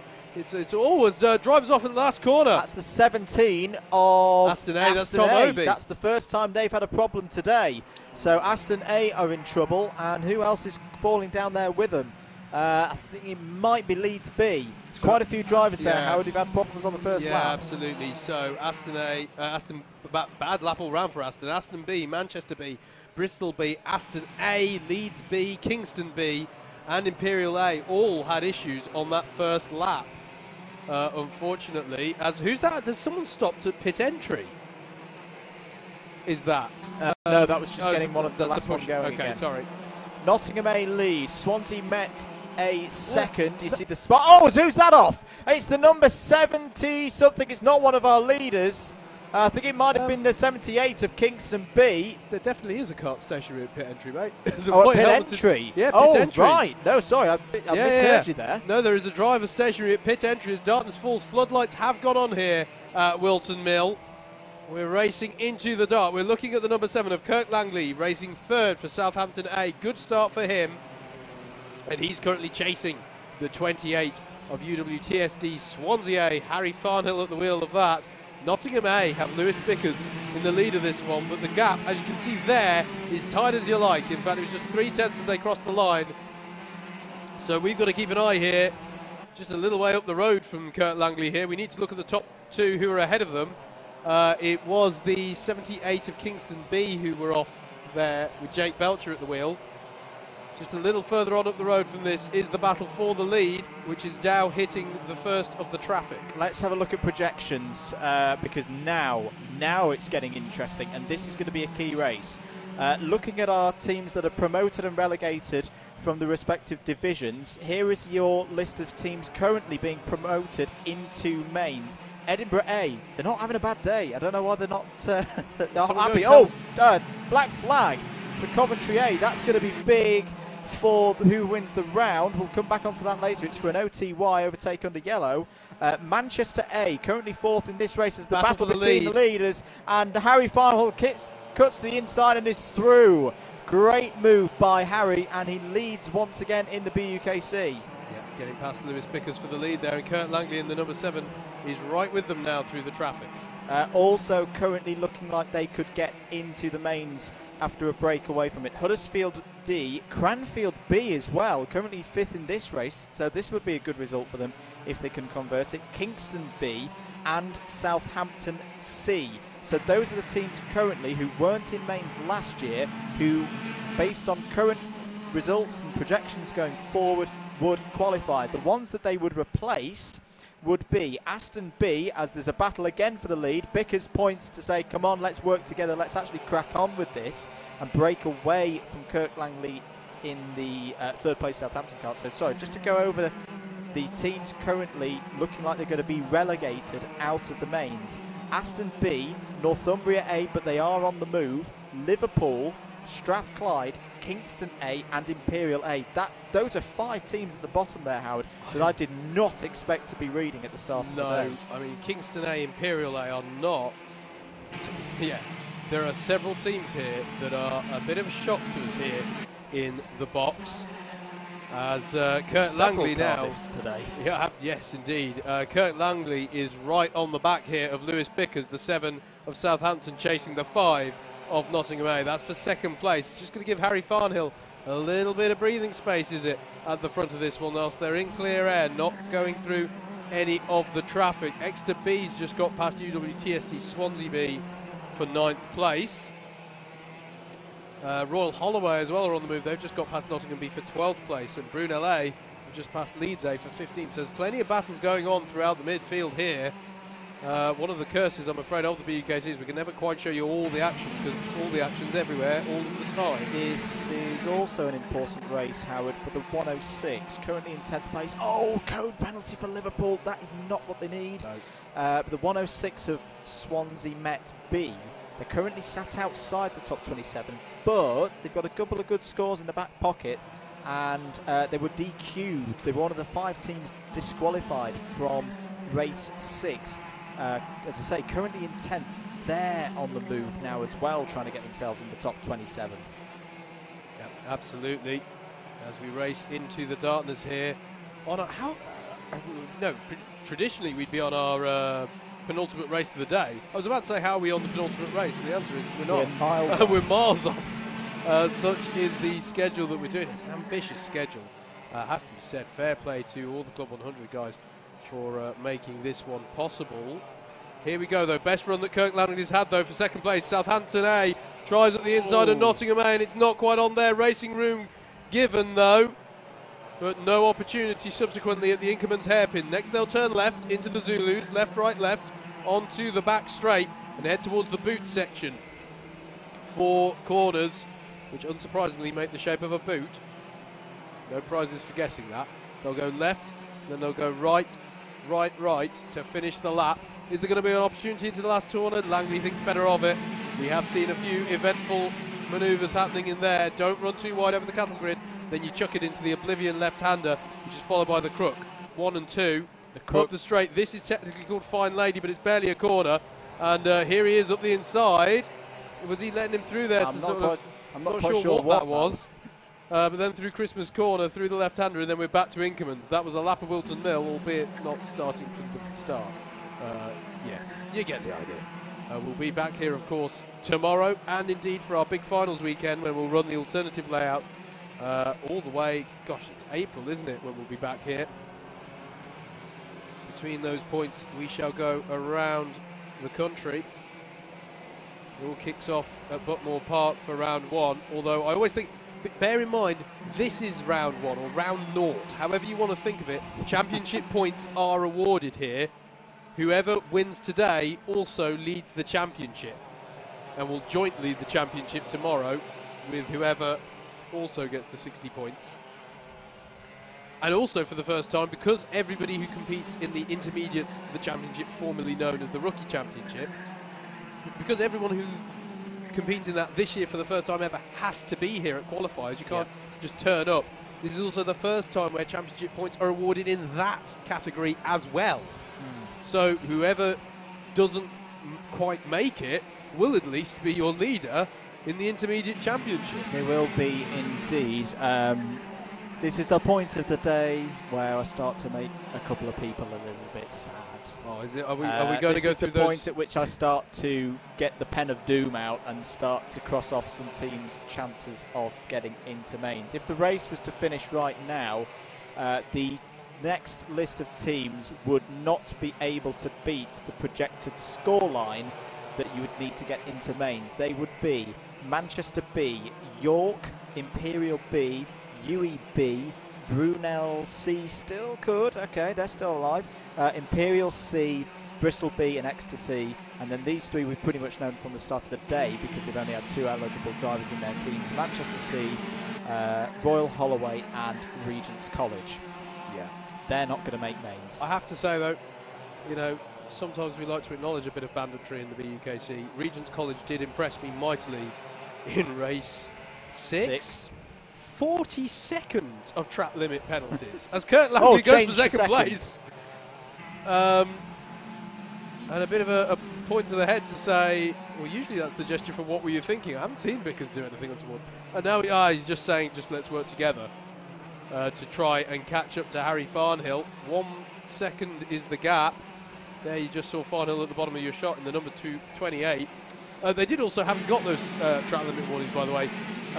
They were underweight and got disqualified. So they didn't even have the momentum to carry them out that far wide, if we're being honest. I struggle with track limits, but anyway, fair play to them. Welcome to the BUKC, to Regent's College. Good to have a new uni along. That's turn an your interesting carts place. towards us. No, don't turn it that way. No, that's, you know. That's the keep an eye out as well, Howard, for 12th place, the number 12, Brunel A. Currently, your predicted winners of the round. Their driver in this one, who I'm going to refer to tonight, is Jack Chamberlain, is working his way up really nicely. 20th in his last race. He's now up to 12th with 10 minutes to go. Yeah, absolutely. Good drives going on here throughout the field. Huddersfield D are on the move. They've just got up to 14th place, 2 spots up there. Really close battling actually in the mid-teens that we're looking at the moment. This is where it all gets a bit complicated, folks. In these last few races of the day, it gets dark, things get very close on points, and everything just feels like it closes up, and it is going to be difficult for us to follow everything. If you're supporting a particular team, go to live.alphatiming.co.uk/BUKC As that's not going to be good for Kurt Langley. He tries to put a lap on the 30 card, and it's allowed Nottingham A through. Well, that's not. That wasn't in the strategy guide for this one. Kurt Langley got bulked by the traffic there. Jackie Zhu, it is at the wheel of that one, and it's allowed Lewis Bickers back through. It's also extended the gap to Harry Farnhill at the front of this one. Harry Farnhill, bear in mind, if he won this one, yeah, okay, he didn't win the race earlier on outright, but he did win the race in terms of points, because he was the driver who finished second behind the ineligible for points Tom Fox in that race. So, Harry Farnhill would have scored the maximum number of points possible for, just like Tom Constance actually, they'd both be drivers who had taken the maximum possible points, but not won both races. As the leaders work their way through this gaggle of karts. There's the 28 of UWTSD Swansea. Who are we going through at the moment? This is Sam Markovic is involved in there. Yeah. So he is. I think this is all over about 20th place. Number 90 there, Coventry, Manchester B. Sorry. Yeah. This is the thing. All these drivers are having their own little battle. They there's no blue flags, so they can't assume that you're a leader coming through. They'll get the idea once you've got past them and if you've got the pace to get away from them, but they don't know it.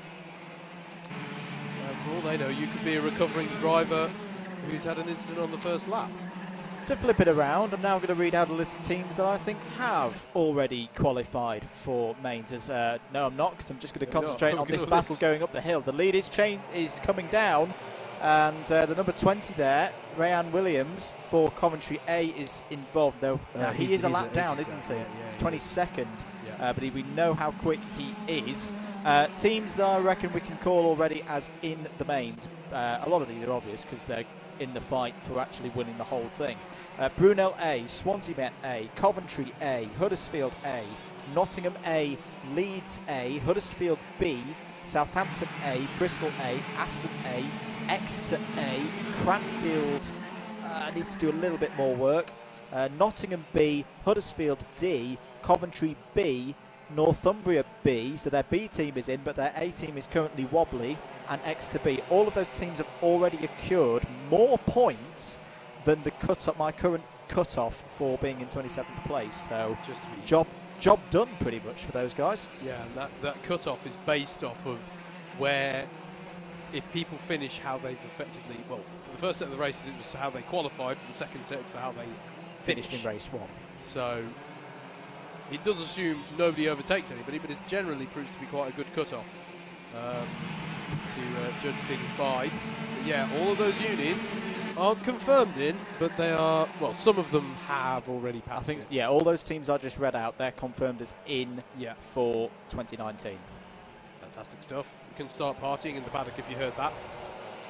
But everybody else, it's getting seat to your pants time as the leaders work their way through. And Kurt Langley, look at this, has closed right up. The top three here are separated by less than a second. Here it is for the lead of the race. We've got 5 minutes left. Kurt Langley throws it up the inside for Southampton A against Harry Farnhill in the UWTSD Swansea car. He tries... Langley's upset about that, but I think that was firm but fair, to be perfectly honest. I didn't think that was too bad. I think Harry held his line there. Yeah, I can't say I was particularly, he didn't swoop across. We've got yellow flags out at Christmas. This is the point where we look out the window and can't see it as well. Christmas has disappeared. Christmas has Christmas is cancelled. Oh, that's sad now. Anyway, here they are, the top three, and I have to say, it's just these top three. There's 15 seconds between them and the 33 of Bristol A with Jack Lockhart-White in fourth place. I have to say as well, they spoke to Mackenzie Shepherd on the grid, and he said he didn't think he could do any better than 8th. He's currently 6th. So it's going all right for him, but here they are, the top three. We've got 4 minutes to go. Who's going to win this race? The UWTSD Swansea car is the number 28 and has Harry Farnhill at the wheel. The number 7 with the lime green suit on, lime green hoodie over the suit, is Kirk Langley for Southampton A.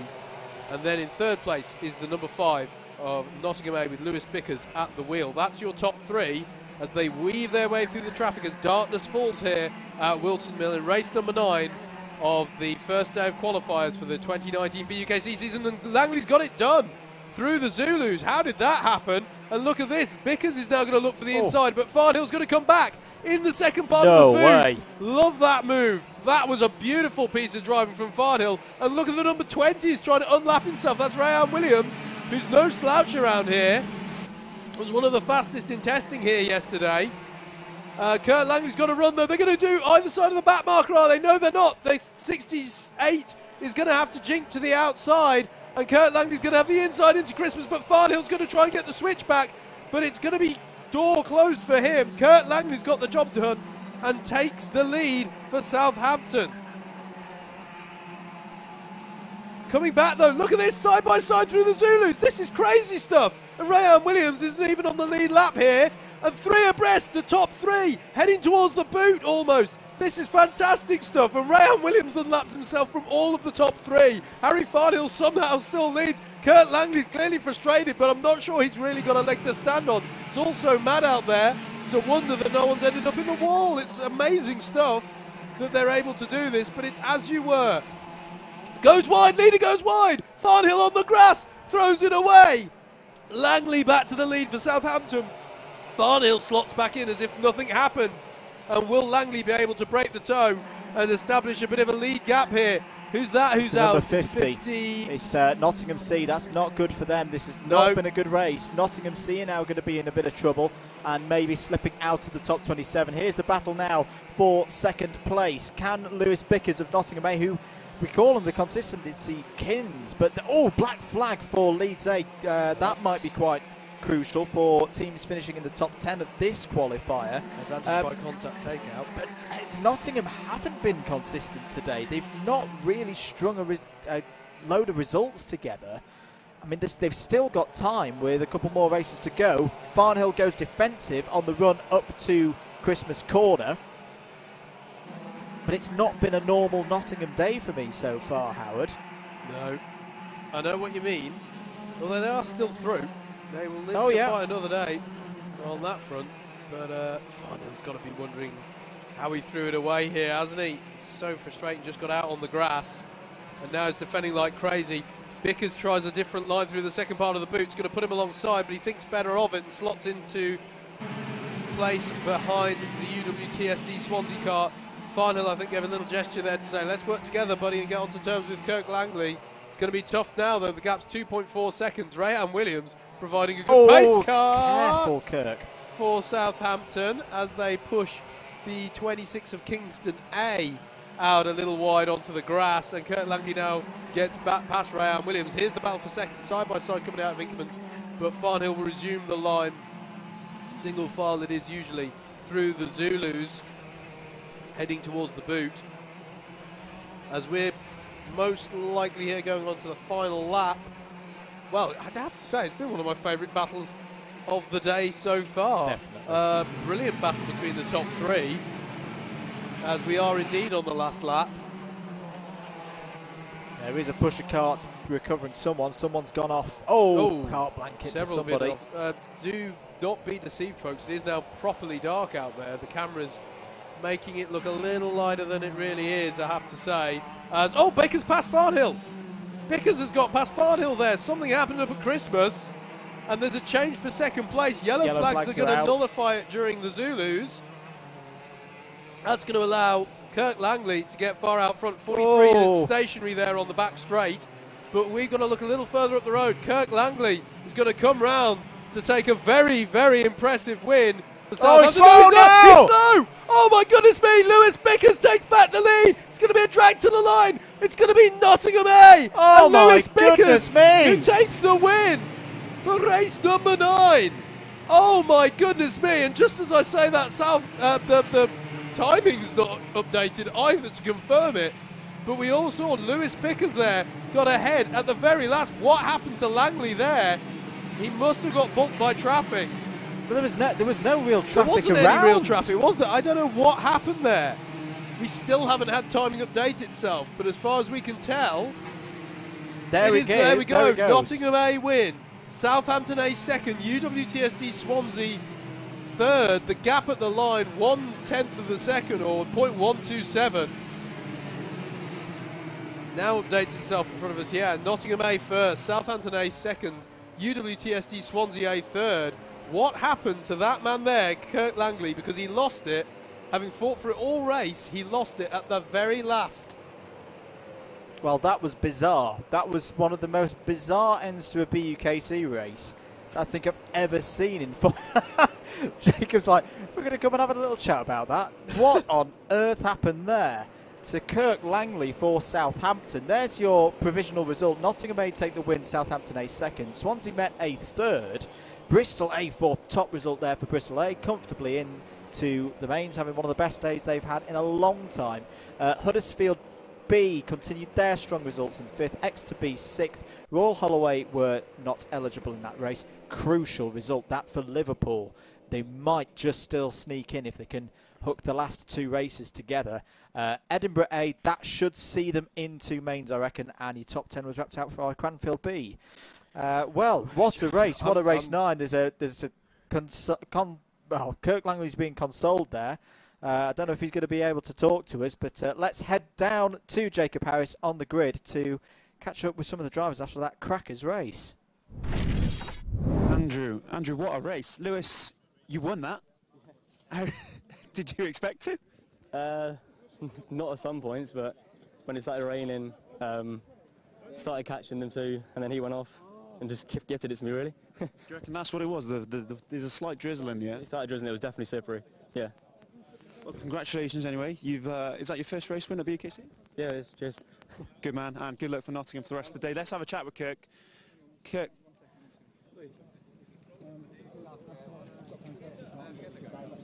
I'm not quite sure what he's saying to him. I'm going to eavesdrop. He's got a cone penalty, I think. Kirk, what happened there at the end? I'm not entirely sure, mate. I don't know whether it was just over-eagerness in as it was getting a little bit more drizzly, or but what I think happened is my rear tyre started to go. I think I overheated them a little bit too much towards the end of the race. Pushing, trying to catch first place. Came into the last corner, last lap of the boot. Had to avoid the car in the middle. Chose to go the inside in case there's someone up my arse. Sorry. In case there's someone behind me. And I think I might have picked up a little bit down and just went straight on the boot, mate. Sorry, Jacob. 1 second, I'm glad sorry. to see that you're still as talkative as you were on the grid. Fantastic answer. But yeah, a race. Jacob, well don't know if you can hear Andrew me. is trying to ask me a question. There has been an OTY penalty for Southampton on OTY an ABC minus one lap. I don't know if that's going to be confirmed down on the grid. Any idea?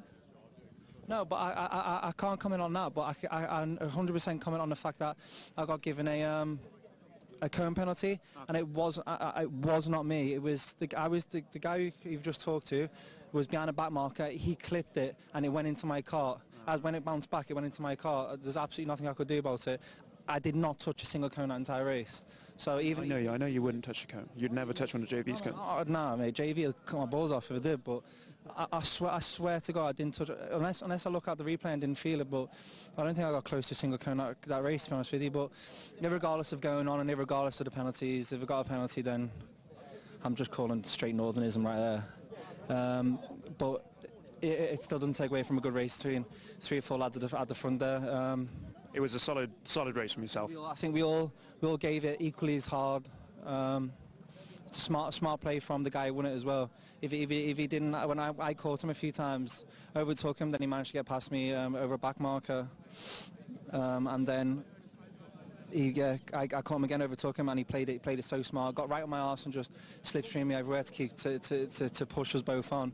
So if it weren't for that, then maybe I wouldn't have finished second. So yeah, hats off to all the lads at the top there and at the bottom, because there was a lot of back markers that let us go straight away there. So. Yeah, you need to keep your arms still in future races as well. Yeah, it's the thing that gets me. And I know it's a bit harsh because I've been racing for a good few years now, but it's when you go up the inside of someone, you're halfway up there, and it is they just don't acknowledge you there. You can hear the engine next to you. So there was one up there. I don't think you had the corner.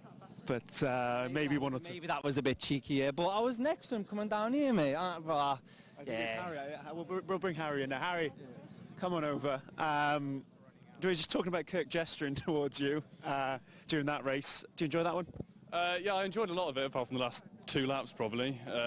Yeah, no, it was a fun race. I went wide at turn 2, which is a bit annoying, but yeah, it was pretty slippery towards the end. Yeah, we noticed that on the live stream. Was that just going wide? Just raining, I think. It just drifted a bit wide, but yeah. No, it was a good fun race, though. All right, well, cheers both for talking to me, and we'll see you again later in the season, I'm sure, both of you. Nice one, guys. Well, there we have it. Verdict from that one is rain is falling, and let's have a quick chat with Mr. Tom Fox on the front of the grid. I will talk to you this time. Hey, where did you go at the start of that one? I don't know. I think I was trying a little too hard to warm up the tyres. Obviously, it's cooling down now, so I didn't really anticipate it, and I just... Yeah, so word on the street, or the track as it is that the drizzle is now affecting the grip levels. Can you maintain your dominance in this race? I guess we'll have to wait and see. It did start raining in the last race, and I think it did catch a few people out, so hopefully I can get another win, but if not, it's still good points for the team wherever I finish.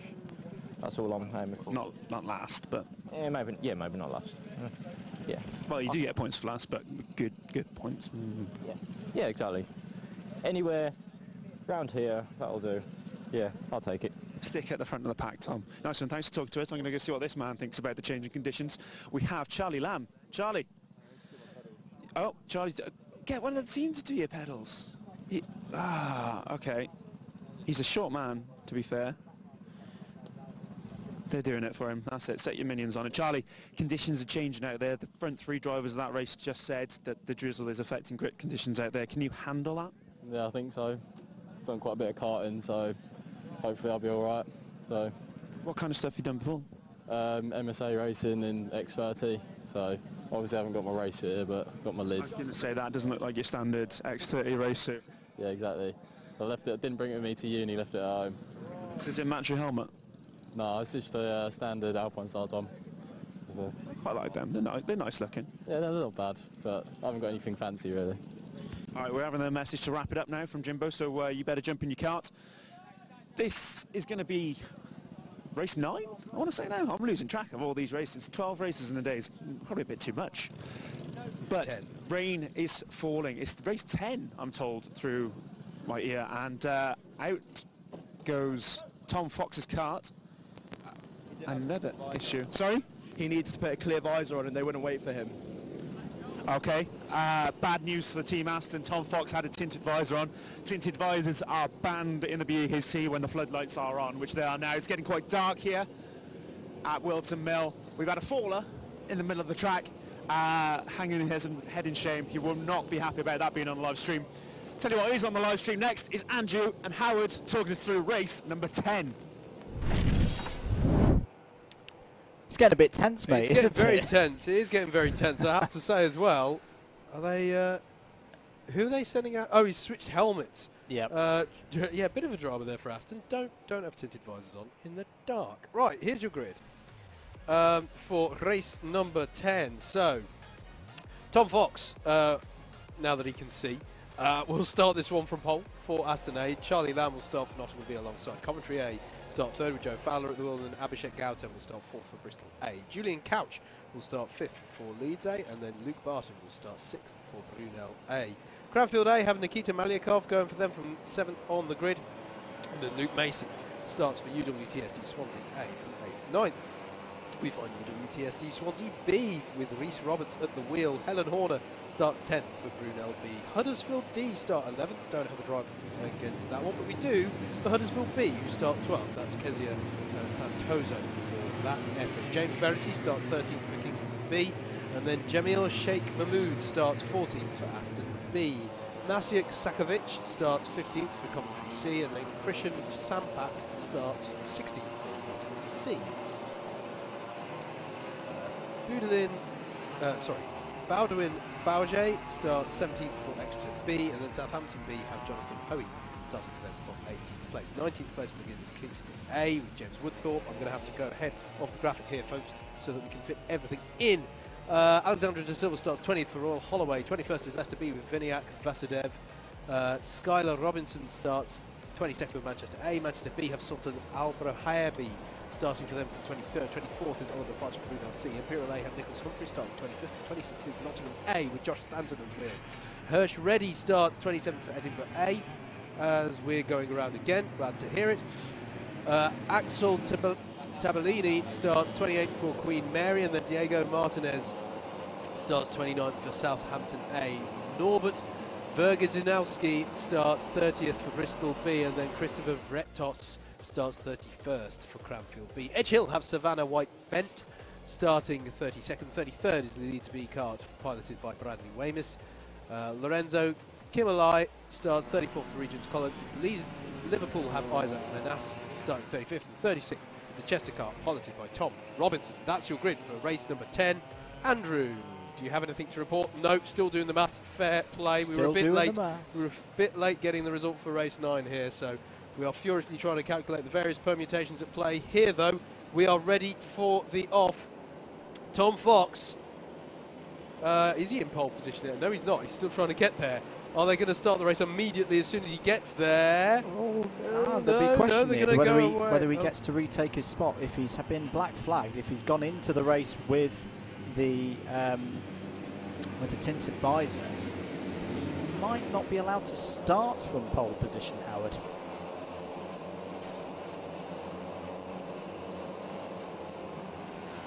He should. Okay, I'm gonna take this. We're gonna disagree. I'm gonna disagree. You saying he's technically because he's been black flagged? Well, technically he wasn't black flagged. He never got going. He never joined the session until he was okay to do so. I know what you mean. He hasn't spun out under the rolling up. That's the other condition. I think we'll let this one fly. They seem to be letting it fly. Here we are then. It's going dark. We've just turned the lights out in comms here. Going dark. Rain is threatening, or it's spitting. So grip conditions getting worse. Light conditions getting worse. And the stress levels getting higher for those who are close to the line for qualification. Tom Fox in the Aston cart. The number 17 starts pole. Charlie Lamb alongside for Nottingham B. Eyes on the lights. They're green and the engine notes rise. Good start from Tom Fox. Great start from Joe Fowler in Coventry A's car, the number 20, but he's going to be out wide going through 2, and it's going to allow Charlie Lamb back up the inside for Nottingham B. Indeed it does. And look out for 33. That's Bristol A. That's Abhishek Gautam trying to follow on through into 3rd place, but can't quite make it stick. So it's as they began in the grid. And look at the grid levels. And who's that gone round? Was that... that was from quite high up. That was from about 4th or 5th place. It's a lot more greasy than I expected. And was that Leeds A? It was Leeds A. Leeds A, and Julian Couch, one of their star players, is round, as is Diego Martinez, a very experienced racer. And I think that's Hirsch Reddy's suit I can spot as well, of Edinburgh A. Queen Mary seemed to be out, if I'm not much mistaken. I'll confirm these all as they come round. Leeds A have spun. Brunel B, the 48, have spun. Edinburgh A. Southampton A, those have all had a spin. Aston A lead then at the end of this first lap, which is definitely a bit more greasy than they all anticipated. I can see it's just little tiny spots of rain, just a very light mist in the darkness here. Tom Fox, your leader for Aston A. There he is. Not in his distinctive helmet, because his distinctive helmet was not allowable to go out there. He needed a clear visor. You can see why, given how dark it is at this point. Good start for Charlie Lamb. He's still in 2nd place. The field not really spreading out here. You've got this slight gap at the front, and then there's the top 10 pack. Those are all on pretty much the same lap. Here's our leader coming up the hill, and then behind him, there's the battle for 2nd place between Charlie Lamb of Nottingham B and Joe Fowler of Coventry A. Abhishek Gautam on the move, I want to say. No, he's just lost out, in fact, to Luke Barton on that last lap. So Luke Barton up to 4th for Brunel A. Abhishek Gautam now 5th for Bristol A. A little look over the shoulder of Nottingham B's Charlie Lamb. Oh, there's a bit of sparks flying there off the curbs. Sparks flying. And Luke Barton's got straight onto the back of these. It's actually a three-kart battle for second place here. Nottingham B, Coventry A and Brunel A. 3 karts lying astern here, then a bit of a gap back to Gautam for Bristol A in the 33. No opportunity knocking there for any of the 3 drivers. It stays as they were through Christmas. You can see how quickly darkness has fallen over the circuit here at Whilton Mill. Yellow flags out through the Zulus. That's just for a cone being replaced. No one's stationary out there.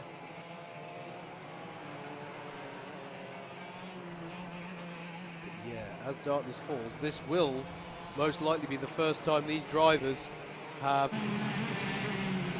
raced in the dark. Unless they've experienced no such. Who was that? Someone miles out wide there. Coventry's dropped. Coventry have dropped. What happened to Coventry on that lap? They're down 5 places. So drama out there in the darkness. This is Nottingham B, your second place car, trying to work through some back markers. But Coventry A dropped down a long way there. That was a costly lap for Joe Fowler. And now we're watching Luke Barton of Brunel chasing Charlie Lamb of Nottingham B. What other battles are going on out there? We've got Coventry C and X to B. They're battling quite closely for 13. There's quite a battle from 4th place downwards all the way to 12th, actually. They're all less than a second apart. Cone penalty for Kingston B. Got more updates for you, Howard, if now is a good time. Yeah. Let's go over our promotees and relegatees, if that's a thing. Currently being promoted into the Mains Championship on projection, Huddersfield D, Edinburgh A, those 2 are pretty much confirmed. Cranfield B, Kingston B, Southampton C, and Coventry C are on the move as well. They've had a good couple of races, the last 2. And they've got fast drivers coming up. Currently being relegated, but we have got a couple of these who are starting to revive a little bit and might, if they keep going at the rate they've done in the last couple of races, pull themselves back in. Aston B, unfortunately, I think are pretty much gone. But all of the following teams, Northumbria A, Liverpool, Strathclyde, Kingston A and Imperial A, are all just outside of the top 27 on projection at the moment. So they still have a chance if they can do a good last 2 races, either in races 10 and 11, or races 10 and 12, or races 11 and 12, depending on which ones they're racing in. Absolutely. There has been a change for second place, by the way, whilst we were going through that. In fact, there have been several changes of place. Luke Barton's got Brunel A into second place. You can see now the 12 ahead of the 34. UWTSD Swansea A, Luke Mason has got past Abhishek Gautam. That's for 4th place. Coventry A and Joe Fowler at the wheel of that has just got past UWTSD Swansea B. With Reece Roberts at the wheel. That is for 6th place. So several changes on that last lap amongst the top 10. Coventry C, the 97, and Nottingham C having a good battle as well over 12th place. Lots of battles happening out there, Andrew. We've not talked about Bristol A much. Currently 5th place in this race, having one of the strongest BUKC days I think I can remember. Yep. At this rate, they could qualify for premiers, which being ranked number 33 last year, I think that would be a pretty good effort. Pretty good. Manchester A have picked up a cone penalty. Where are they on this one, Andrew? Were they one of the ones? Sorry, which team? Manchester. Manchester, I'm afraid. Are they one of the ones who we've Well, they were in for a very, very long time, but the last 3 races, ever since that disqualification from 7th place earlier in race 6, it's all falling apart for them. At some points today, they've been up as high as 25th on projection. They're now down to 35th. They've got to pick it up, well, otherwise they're not going to make it. They're in 7th place on the road, but they've just picked up a 5-second cone penalty, which will put them, they're in a tight battle. I think that will put them down to something like 13th if it were to stay like this at the moment. The gaps are so tight there. Not sure if we're able to pick up at all the battle going on here, but there's a battle from the 33 downwards, which is just behind these two on the road. Abhishek Gautam in the Bristol A kart. That's a furious battle in amongst the top 10 here, as there's a kart stationary at Inkermans.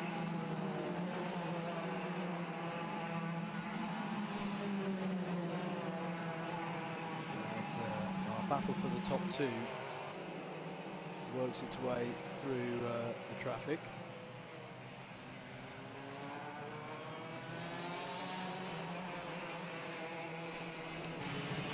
Coming up to the halfway stage of this one.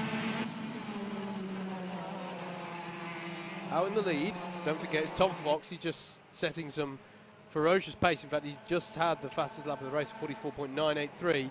As look at this challenge for second place. This has been brewing a little while again. Charlie Lamb comes back at Luke Barton and gets the job done through Christmas. That came a little sooner than I thought it would, but he had been gaining. Nice move there, and a change for second place again. Nottingham B up into second. You could just see in the background as well there, there's quite a gap now back to fourth place UWTSD Swansea A. They're a bit in no man's land as they go side by side again in the battle for second here. And Luke Barton gets it back. Nice little battle between these two for second place. In the darkness, into oblivion they go. The name of turn one here, very aptly named. You've got to just chuck it in. And in some cases, hope for the best.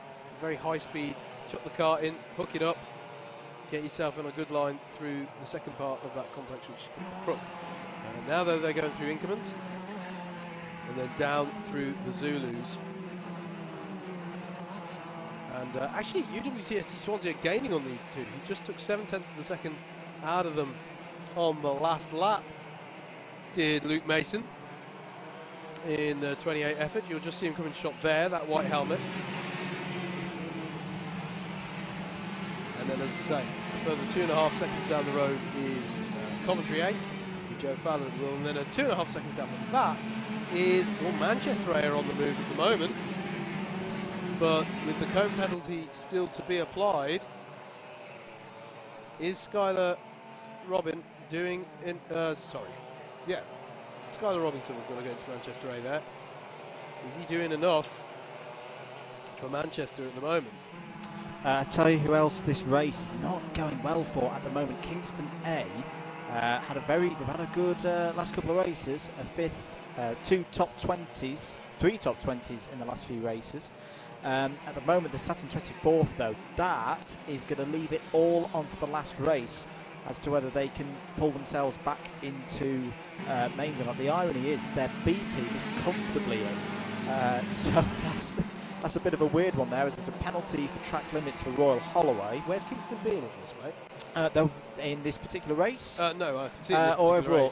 race. They're currently projected to finish 16th, so well inside the top 27. Right. We're looking at... Sorry, Andrew. They've had results of a 6th, a 25th, a 13th, a 12th, a 3rd, and a 30th. So, you know, we kind of talk about averaging 15th. That's about what you need. Yeah.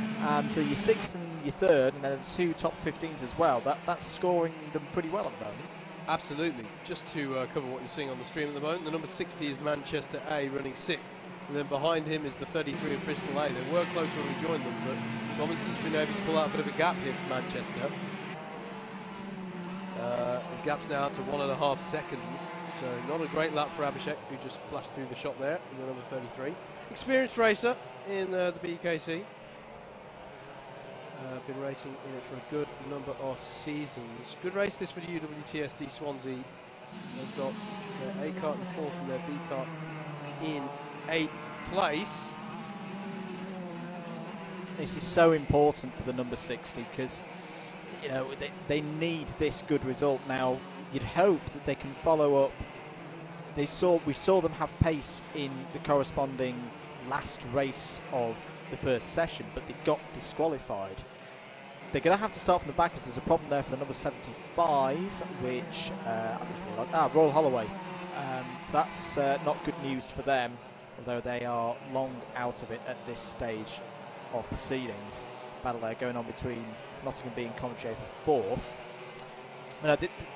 This Manchester team has got to have a good last 2 races if they're going to get promoted into the mains for next year. Well, bear in mind they are, although 6th on the road, they have 5 seconds to be applied post-race, which at the moment will just put them in 8th place. Although if they keep pulling out the gap to UWTSD Swansea B, they'll actually negate that 5 seconds, at least relative to that, so they'll only lose 1 place and drop down to 7th, which would make up for the 7th they got disqualified from earlier on.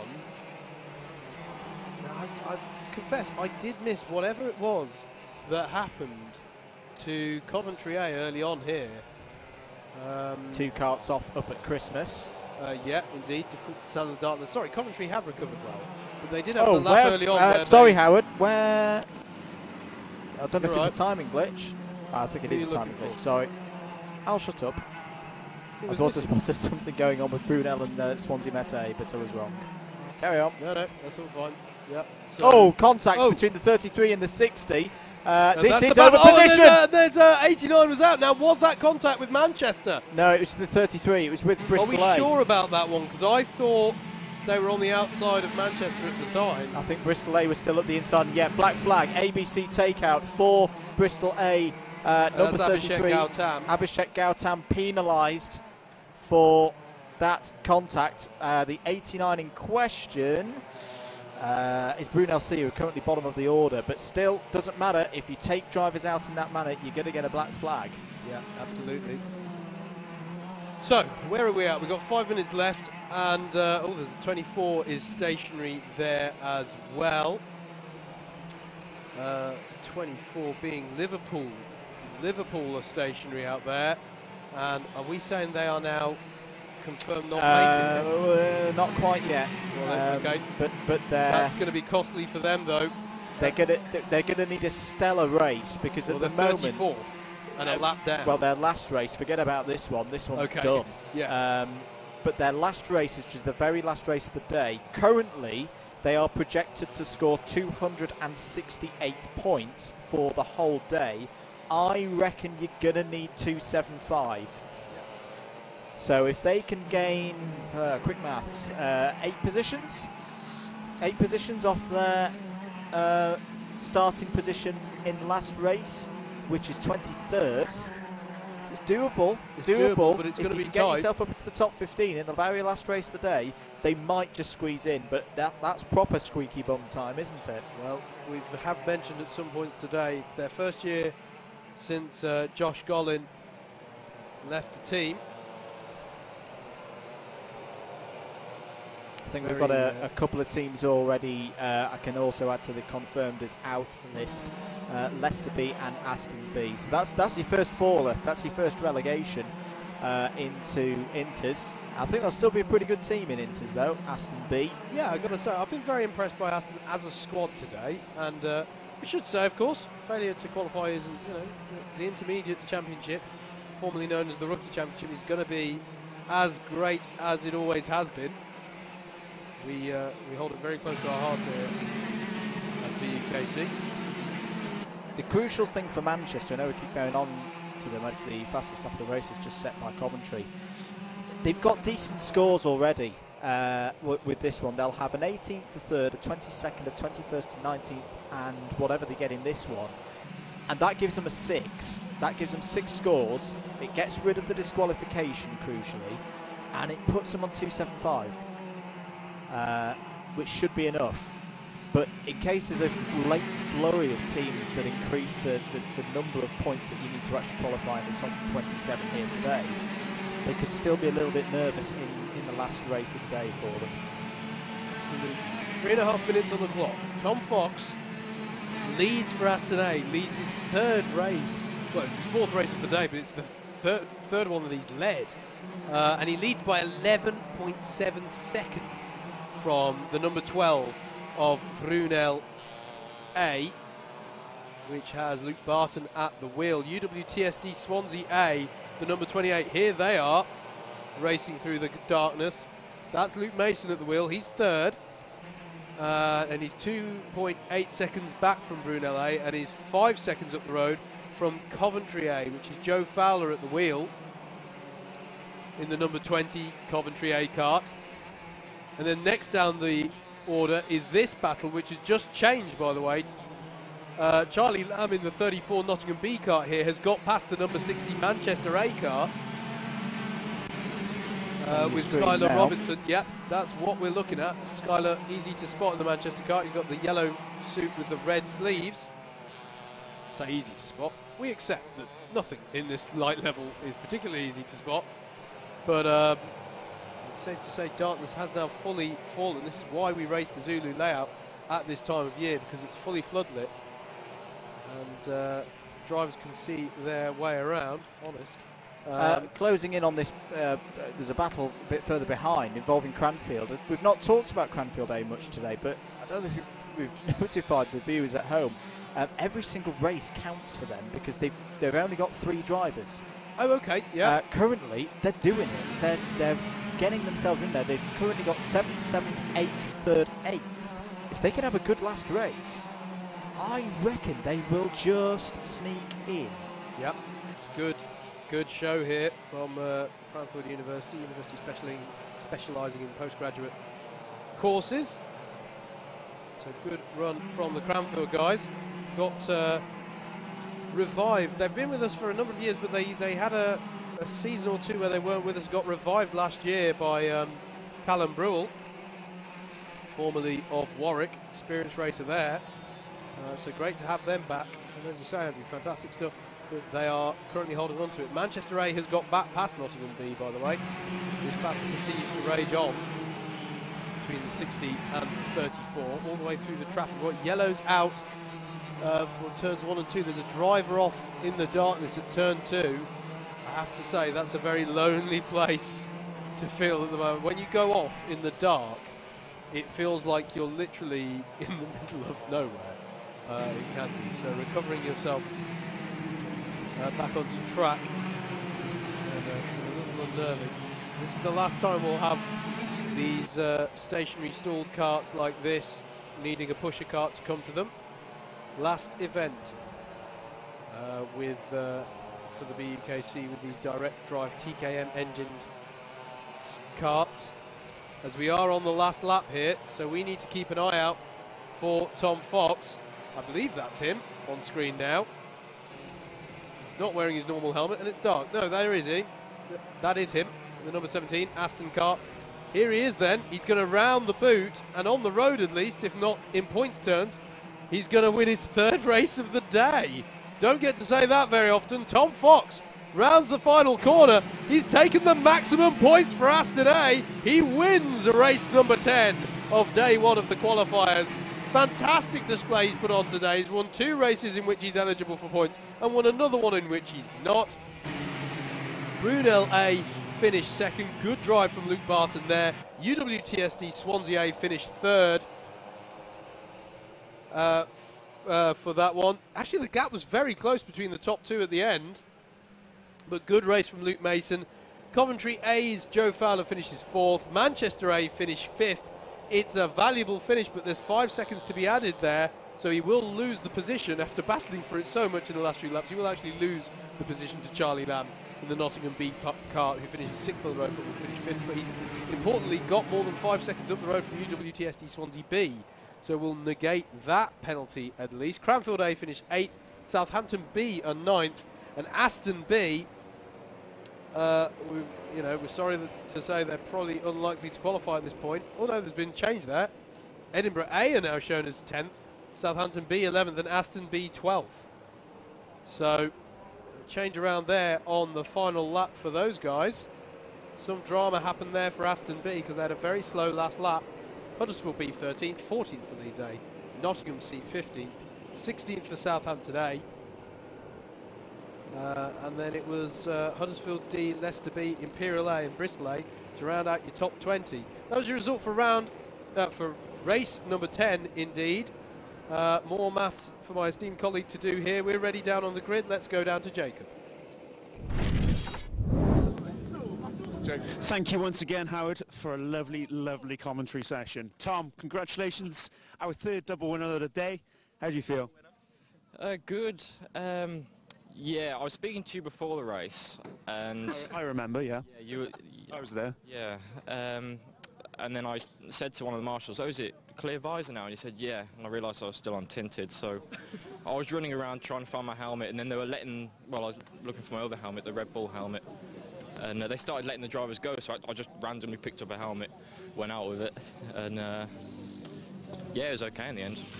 I better let you go find whoever owns that helmet then, just in case. We do. I mean, I just grabbed it from the table. I mean, yeah. I feel sorry for whoever's in this next, but sure. And can you carry this strong form through into the mains rounds next year? I assume you're qualifying for mains. I mean, I'd like to hope we qualify for mains, sure. I mean, yeah, I'd like to think we could carry this forward. We've got 4 really good drivers who are in our A team at the moment, so... Four. There is 4 in a team, isn't there? Yeah, but really good drivers? Jack ain't so great, but whatever. Yeah. I saw he started on the grid. I wouldn't call that really good. Yeah, I know. It's three good drivers. 3 good drivers and he's all right, but sure. Yeah, I don't see why not. Yeah, sure. Brilliant. Thanks for chatting with us, Tom. And we'll not get Jack's opinion on that. I'm sure he's got some very strong words for me on that one. Let's go have a chat with our pole sitter, shall we? Who I believe is University of Wales Trinity St David. And who have we got? Ben Gilbert. Yeah. Ben, how are you doing? How are you doing today? Oh, today's been fantastic. You know, I didn't expect to be this far up the order. We're getting pulled here. So we'll jump over here. So it's been quite a nice surprise. You know, I had my fair share of bad and good luck in that race, but ultimately the good luck got me in pole. So you know, I'm pleased with that. Yeah. Can you convert this into a race win? Hopefully, but you know, there's some really quick guys behind me, and keeping them at bay for 20 minutes is going to be quite a challenge. But you know, anything's possible in BUKC. You'll need to do your helmet up before you go out on track. I'm going to just point out we had helmet issues for the pole sitter from the last race. We don't want to see a repeat of that. But good luck, Ben. Thank you very much. All right, let's have a shuffle back down the grid now. See if we can speak to a couple of universities we haven't spoken to so far, and I'm trying off the top of my head to figure out who we haven't had a word with. I want to say cart number 50 is yet to receive an interview from us. Who have we got here? Oliver Ronsky. From Nottingham, mate. We have had Nottingham, but we'll talk to you anyway, Oliver. How are you getting on today? Yeah, not too bad. New experience for me completely, so been fun so far, but yeah, well, I think we need a good result in this race, otherwise we might not qualify, so yeah, we'll see how it goes. It's a case of fingers crossed, is it? Yeah, pretty much. Yeah, I just need to keep it clean, and yeah, we'll see how it works out. But well, good luck with it. Cheers, mate. I'm sure you'll do well. Let's go and have a chat over here with Rory Cuff, who was towards the front of the last race, and we've got his teammate Alistair doing lighting for us. Rory, first and foremost, how helpful is it that you're able to see what you're doing in this interview? Well, to be honest, I can't really see anything. I just got to blow a light right in my eyes. So, yeah. Are you saying he's doing a great job? Yeah, I think. I'm sure. Yeah. I can't really see anything out on track either. Do you want Alistair to sit in the car with you? Can you go and sit in the car with me? Can you stick your You phone sit on the back like that, and then how's that? Yes, that would be perfect. Yeah. But yes, challenging for the lead earlier when a few mishaps, should we say, happened. Can we get back to the front? Maybe. I hope so. I think we can. We'll see. Where are we starting here? 8th, is it? Yeah, we're starting 8th. So I need a good start realistically, because so far it looks like the first few people have just broken away. So if I can get with them, then I think I'll be all right. But we've got some chilly conditions and slightly damp, I've heard from other drivers. Have you let it over again, as you did this morning? I don't know. I think that's secret. I think that's a secret material. I don't want to give anything away. But I don't know. I think we're about where we need to be. Brilliant. Thanks for chatting to us, Rory. Let's see who else we've got on the grid. We'll go back to the middle. I won't get in the way of this young man taking a photograph. We're getting fueled up on the right-hand side here. I'm very cautious of getting in their way, as that's only going to delay the day, and we haven't got a lot of time left. We haven't spoken to cart number 64 yet. Let's have a chat to the gents behind the cart. Guys, who have we got in here? Joachim Silva. Yeah. And who's he with? And what uni are you guys?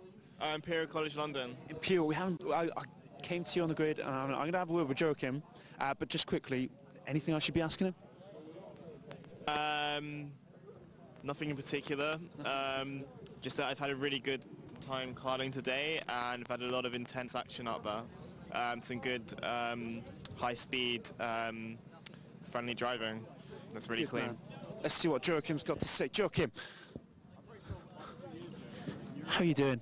Yeah, I'm alright. Ready for it? Looking forward to this nighttime racing? Oh yes, yes. Will be Let's see you got your clear visor on. Can you see in the dark all right? Yeah, have no problems with that. You're not afraid of the dark or anything? No. Are you going to be the light in the darkness this evening? I got black helmet, right, so not really. But like the shining light of this race to brighten up this gloomy November evening. Can you be that for me? Oh, wait, I will. Oh, just for you. Thank you, Joachim. I'll speak to you later. Who else have we got? Was that a wave? Was that a wave? Were you waving me? You weren't waving me. Okay, I won't interview you then. Fine. Let's move on towards the back. Who have we got? This guy here, we're being called over. He's saying no now. He's saying no, which means if you ever say no, you get an interview. Who have we got here? Amar Tolba. Amar, you're a new driver, aren't you? Yeah, no, I drove last year. Okay. And how are you getting on this year? It's all right. First race went well, so let's hope for a better result. Where are we starting here, Amar? Sorry? Where are we starting here? 22nd. 22nd. 22nd, yeah. And where's the aim? What's the end goal? Win, obviously. No, I'm joking. Steady on. Okay, small steps, all right? Yeah, still. I don't know, just probably top 20, and then probably anything that's top 20 I'll be happy with. So, Good man. I'm going to ask the guy behind you what he thinks about your ambitions to win the race and see if he'll follow you through. Yeah, right. See you later. Okay, we have got, if I read the side of the helmet, it's Isaac Channing. I've not spoken to Isaac before. Isaac, how are you? I'm good, thanks. How are you? I'm very good. I quite like your old get-up here, the very white outfit. What's the deal there? What have you been doing in the past? I've just, since 8, I've been involved in motorsport of some sort. I've done karting for 8 years, but never raced a BUKC kart, so this is the first day for that. Good luck with that, because you're about to be pushed off. Alistair stuck the other side of the track. He's back in the middle now. Lovely, we're all together. Thank you very much for helping us out with the lighting, Alistair. And yeah, I hope your arm's not too tired. We will cut back now to Andrew and Howard in the commentary box for the penultimate race of the day. Can you believe it? Penultimate race of the day. Race number 11. My voice box can believe it, I can tell you that. But yeah, it has gone by quite quickly, actually. Right, let's go with the grid first. Once again, I'm going to perhaps race ahead of the grid graphic here because I want to try and update you on the status both for the round and for the qualification. So forgive me, I'm going to go ahead of the grid graphic and just talk you through it. So UWTSD Swansea A start this one from pole. Leeds B are going to be second. Nottingham A are third with Huddersfield A fourth. Southampton B and Huddersfield B make up row 3. Row 4 is going to be Nottingham C and Exeter A. Row 5 is going to be Coventry C and Aston A. University of West of England A and Kingston B make up row 6. Row 7 is going to be Strathclyde and Imperial A. Row 8 is going to be Cranfield B and Huddersfield C. Row 9 is going to be Northumbria A and Imperial B. Row 10 is going to be Northumbria B and Coventry B. Sheffield Hallam B and Manchester B make up row 11. York and Southampton C make up row 12. Leicester A and Coventry A make up row 13. Row 14 is Exeter C and University of West of England B. Row 15, rounding out the top 30, is Queen Mary and Edge Hill. Brunel C and Edinburgh B make up row 16. Row 17 is Bristol B and Huddersfield D. And row 18, rounding out the 36 car grid, is Manchester C and Imperial C. So I'll leave that grid graphic scrolling. I'm sorry that it's a very abridged grid, but there are all the drivers' names flashing up in front of you now. What I want to talk about, if we have chance to do so before they get this one underway, is firstly talk about who's battling for the win of this round. Bear in mind that this does give points this round. Brunel A and Swansea Met are tied on at the top of this one. Are we good for a start? No, we're definitely not good for a start. Okay. So, Brunel A and Swansea Met A oh sorry, University of Wales, Trinity St David, Swansea A, we shortened to Swansea Met, sorry, are tied on points at the front. They are both on 345 at the moment.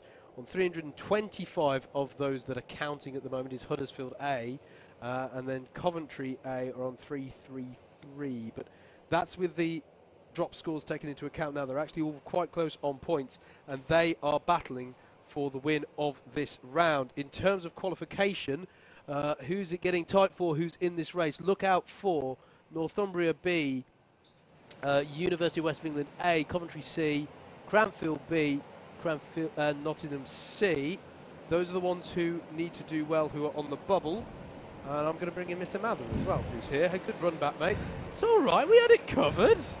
It's fine. Look, they're going around again. It's Excellent. fine. Right, wait. Other teams, right, or yeah. do you want me to Other teams to look out for. Currently outside the top 27.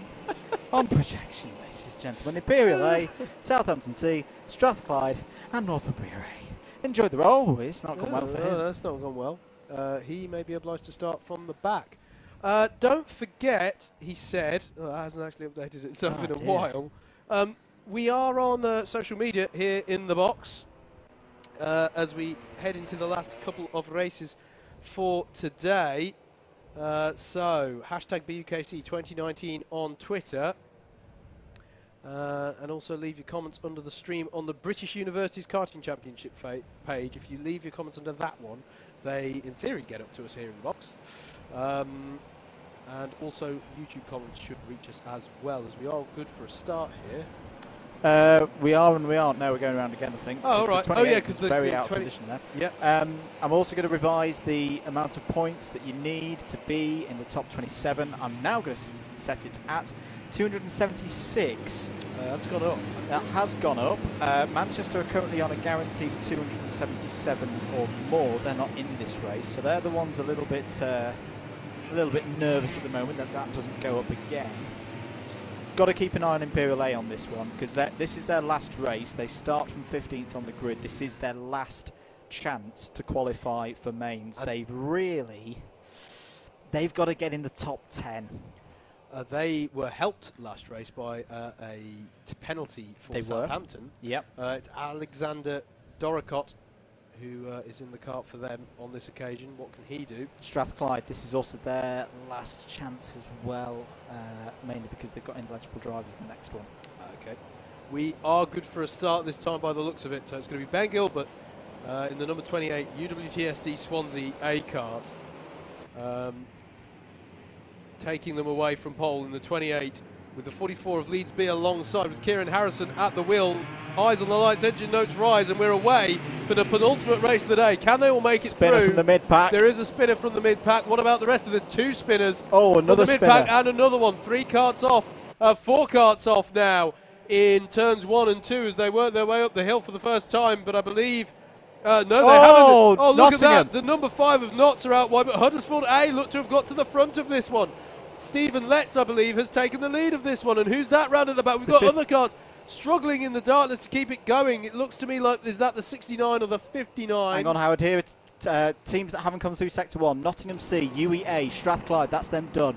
Huddersfield C, Edinburgh B are slow through there as well. Manchester C, Brunel C and Imperial C have all had some form of incident in the first sector of the first lap of this race. So are we saying with that Strathclyde's that's opportunities, Strathclyde done. Strathclyde are going to be not in the mains championship then. We're going to see them join us in the intermediates championship as they're working their way through.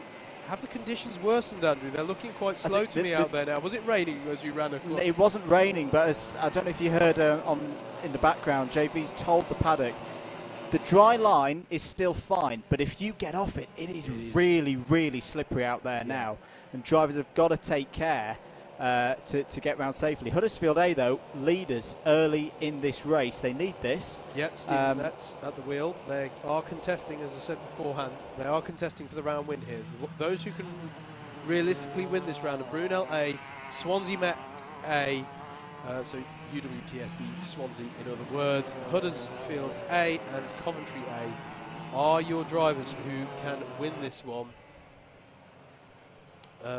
just to confirm those spinners one last time. Strathclyde, Nottingham C, Imperial C, University of West of England A, Exeter C, Huddersfield C, Brunel C and Manchester C have all had issues on that first lap out there in the darkness. Challenging conditions at the moment. It is always difficult, as I say.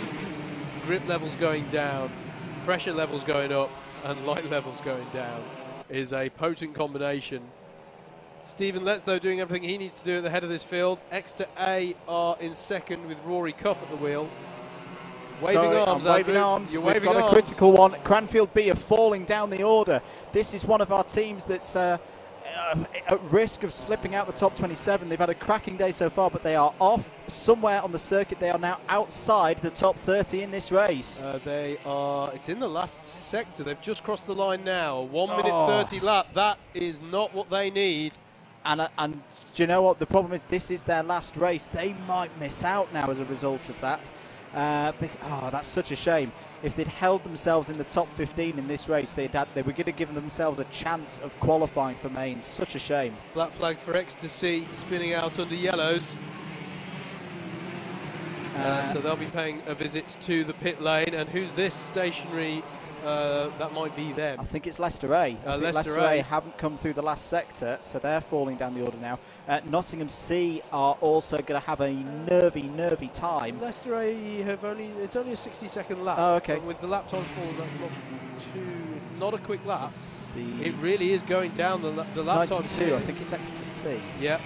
Yeah, so I think Exeter C have spun out under yellows, and then he'll actually have been able to see himself being awarded the black flag sat in his car. Nottingham C spinning out was big as well, because they started from 7th in this race. They're now outside the top 20 by quite a way. They might slip out of the top 27. And you know what? This offers the opportunity to the likes of Northumbria A as the number 20 goes up the inside of the 17. That is for position. That's Aston A versus Coventry A. And I think Coventry have got the move done. Yes, they are up to 7th. Important amongst this, though, Andrew, Imperial A are on the move. They're up to 6th at the moment. Yep. One of our teams who are on the bubble for that qualification spot, and they've started 14th and they've got up to 6th. Good stuff so far for Imperial A. Northumbria A are also doing the business. This is their penultimate last race, so they've still got another one to come. But they're taking their score, if the race was to end right now, up to 271. With a possible 290 on the board. Well, grip conditions are clearly worsening out there. The lap times now are in the low 50s of the best times that we have, as there's a cone penalty for Strathclyde. Well, we'd already discounted them for qualification pretty much. I think that had some insult to injury for them, running around in 26th place, but they'll have 5 seconds added to their race come the end of it. There's been a change for second place out there. The 28 of UWTSD Swansea, our pole sitter, has got back past the Exeter A kart piloted by Rory Cuff. So out there in the darkness, the 28 has passed the 10.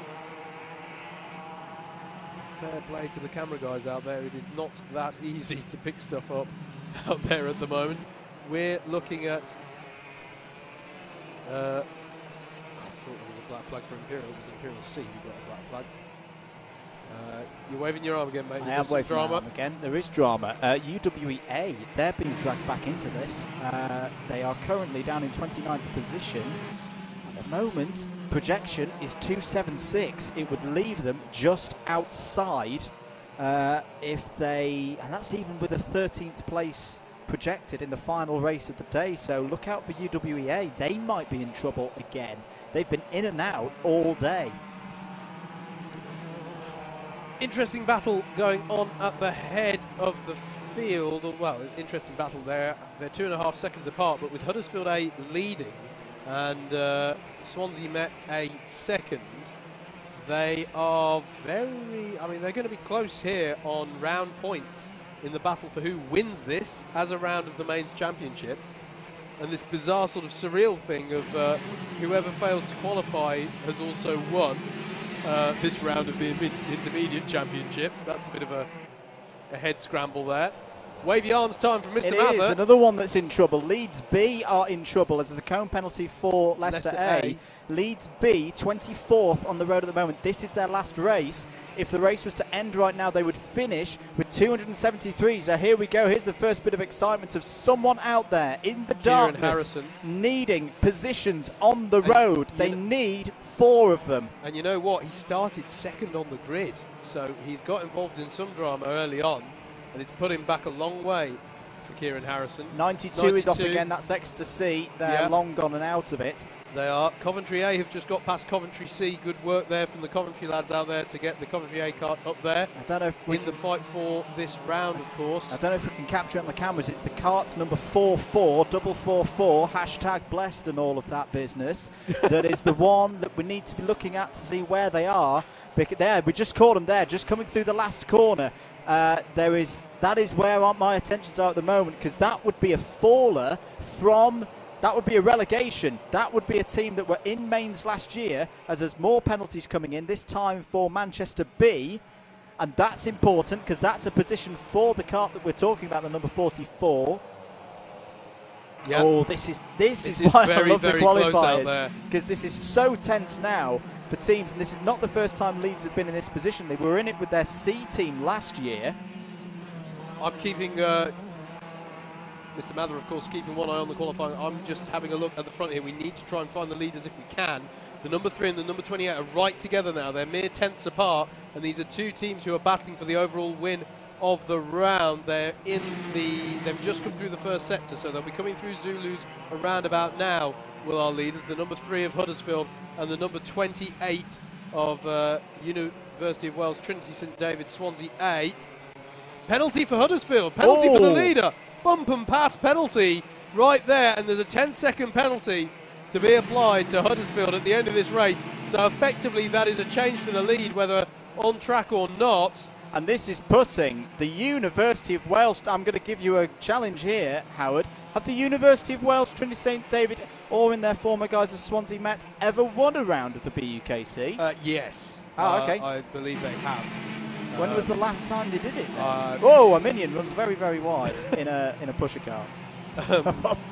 It's Mr. Morton. There's a lot of sparks. Oh no, that's the lights on the back. Oh, come on, Howard. It's on fire. No, I'm pretty sure Swansea Met used to have very successful rounds at Llandau back in the sort of 2012, 2013 era. Leeds watch. Leeds B have fallen down to 24th. This is not going to be enough for them. They need, as I say, 4 more positions. They need to get into the top 20. Otherwise, they're just going to slip out based on projection. Oh, my goodness me. Black flag for the leader. And that could be big for the round because, well, that's going to take them out of the lead. And it's going to demote them a long way down the field. Well, what is that for? It's an ABC. It is for an ABC, so they've taken somebody out in order to get that as a black flag rather than a penalty. It means with the penalty also for Huddersfield A that Exeter A are your leaders, and Rory Cuff out there in the darkness. He won't know it unless he's been very shrewd and learned everyone's name. Here are the leaders. Here they are. Good pickup from the camera guys. I know it's tough out there. And our directors downstairs. Huddersfield A, you just saw the number 3 there. Imperial A have a penalty. And that's Imperial A, and that is a bump and pass. That's a 10-second penalty. That is big for their qualification, and it's going to put them down a long, long way. They are going to be dropped down to 20th place with that. And that would be them out. That would be them out. Another mains relegation. It's a penalty for bump and pass. That's all it takes, a little nudge, and you've got by. And that's the penalty right there. That could be massive for Imperial. Change for the lead actually on the road. Yeah, because UWGSD are in for their black flag. There's 2 carts off the 17. 17, so that's Aston A are off. Yeah, they've not had a good end to the day, but they're comfortably in qualifiers. This is really, really tricky for some of the drivers now. We've got other drivers stationary now. Difficult conditions through turns 1 and 2. At the bottom of the hill, so they stay damp for the longest when the track is damp. Track limit warning for Nottingham C. UWTSD doesn't seem to have come in for the black flag. It's being re-shown. Oh no, it's being shown. Is that a new one? overtaking the yellow. yellow. That is going to be a second one. That's an additional black flag for UWCSD Swansea on top of the one they haven't yet served. Oh, dearie me. This has not been a good race for Ben Gilbert. He won the race earlier on. Sorry, I'm trying to keep an eye on Leeds B. I know. They're up another position. They need 2 more. Sheffield Hallam B were one of your spinners on that last lap, going off of the lap times. Leeds B are in. Leeds B are in. They've jumped a lot of positions in that last lap. They haven't, by not spinning, they've kept it in and they've jumped up quite some way there. Now in 18th place, up 4 positions. And you know what else as well? Those who have fallen off, oh gosh, this might take a bit of mental calculation. A number of people who were within that 10 seconds behind Imperial A, who are due that penalty, have just fallen off. It will now only put them back to 16th for Imperial A. Still not enough, penalty. They need 13th. They need 13th. Well, they better put their foot down then, because otherwise this is going to be curtains for their main championship. They'll of course be in the intermediate. A warning has just been shown. Track limits warning for Huddersfield A. Still have a penalty to be taken. Extra A though, those who have just inherited the lead have also had a warning. Swansea Met have come into the pits for their black flag, Andrew. Okay. So they'll drop down the first of them. Well, I don't know if they'll just lump them into one massive long hold. I'd have thought they would do. Yeah. I think they just add the time on as if they've pitted twice. They've got to take into consideration time to actually get down the pits as well. Yeah, no, I believe they take that into account, but I think they do just hold them. Which, by the way, is another position for Imperial A. It is indeed. They are now in 11th. That's enough. That can get them in. No, the 10-second penalty still will put the 11th at the moment. They'll go back to 14th. They're right on it. Right on the cusp at the moment. Yeah, it'll slot them between Imperial B and Leeds B, funnily enough. Another one of the cars fighting for it out there. In fact, if you're Imperial A, what you actually want to be able to do is tell your Imperial B driver to back up everybody as much as possible. Yep. I'm not sure it's going to be possible to look at this gaggle of carts here. A lot of traffic at the moment in amongst these. Huddersfield A are your leaders on the road, and actually... Oh, hang on, let's double check. What was the penalty? Oh, it was bump and pass for Huddersfield. The gap is nearly out to 5 seconds now between Huddersfield A and Exeter A, but it's a 10-second penalty for bump and pass. So it is Rory Cuff in the lead of this one. He's sort of in no man's land. He's 5 seconds behind the leader, 5 seconds in front of him. In fact, all the top 4 are separated by exactly 5 seconds between them. So it's all quite equal at the moment. Have we mentioned York, currently up in 6th place? We have not mentioned York, currently up in 6th place. This would be by a long way their best result of the day. Will it help them? No, unfortunately they're a long way gone. But good. This is the starting to see. York had really good qualifyings, and then they didn't really recreate that performance in the first set of races. But again, as we look towards the Inters, a team that I reckon could be a factor in that Inters Championship once we get to 2019. Imperial A would now... Oh, goodness me. Leeds B are currently 14th. Imperial A are running 11th, but at the moment, I can't tell you where they will finish because the leaders have begun to lap those who are 50 seconds down. So we can't get the exact gaps anymore. Oh, yes, hang on. What am I talking about? Yes, we can. Yes, we can. I'm just going to add them together, haven't I? It's going to be close. It's going to put them in around about 14th or 15th at the moment for Imperial A. And you're saying they need 13th? Need 13th. Oh, goodness me. If that Imperial B drive can hold people up out there. Who's there? So Alexander Doricott we've mentioned for Imperial A. Imperial B. Oh, 89 off at the last corner. That is Brunel C. Yep. The 89, as you say. It's Vladimir Baranchikov in the Imperial B cart. If he could drive the widest car ever and create a bit of a truly train, it would help. Now would be a great time to go slowly but defensive, Vladimir. But do what you can. 3.5 minutes to go. Huddersfield A lead on the road, but their gap is only 5.3 seconds to extra A, and that will not be enough to negate the 10-second penalty they have been handed. So Stephen Letts, your leader on the road, will not take the win as far as we're aware. Rory Cuff in the extra A car, he will take the win as it stands at the moment in second place. Huddersfield B, haven't mentioned them much, but Ollie Milner having a terrific drive for them in third place. Nottingham A, ever consistent, or maybe not quite so much today, but this race, or this latter part of the day, they have been. Currently running around in fifth. They're all quite spread out, but it is quite a battle, actually, between Nottingham A, Coventry A and York, the 5, the 20 and the 73. If you see those as we're looking around, that is the battle over fourth place, which is, I think it's in traffic at the moment, because it's opened out again on that last lap. Black flag for Kingston B, the number 78. That could be expensive. That's for advantage by contact takeout. Now, that was the better of the two Kingston karts, counterintuitively. Yep. But that's going to be Imperial A! I think it's Imperial A they've hit! Imperial A are dropping falling. down. And that could mean that they are relegated out of the mains championship and into the Inters. They've not come through Sector 2. This is drama here at Whilton Mill. One of the long-time universities might not make it into the mains. They are still falling down the order, and there's going to be no time to recover, Howard. No, absolutely. There's just 2 minutes left on the clock. Yellow's out in a lot of places around the circuit. We've got drivers off in turns 1 and 2. Far too dark to see, but that is gutting for Imperial A. We don't know that that was linked to the black flag we've just seen for Kingston B. They were next to each other on the circuit. And the timing of it was quite complimentary, but we can't confirm that. But yeah, Imperial A may just have been taken out of the mains championship. The sister kart is in 14th, but their other results, unless you're about to correct me, Andrew, are not good enough to put them through. This could be that could be the big faller, and that could have all ended just there and then in the darkness for Imperial. I hate to say this, but if Kingston A qualify as a result of that in 27th place, I think someone from Kingston needs to go down to Imperial and owe them a big apology. To make them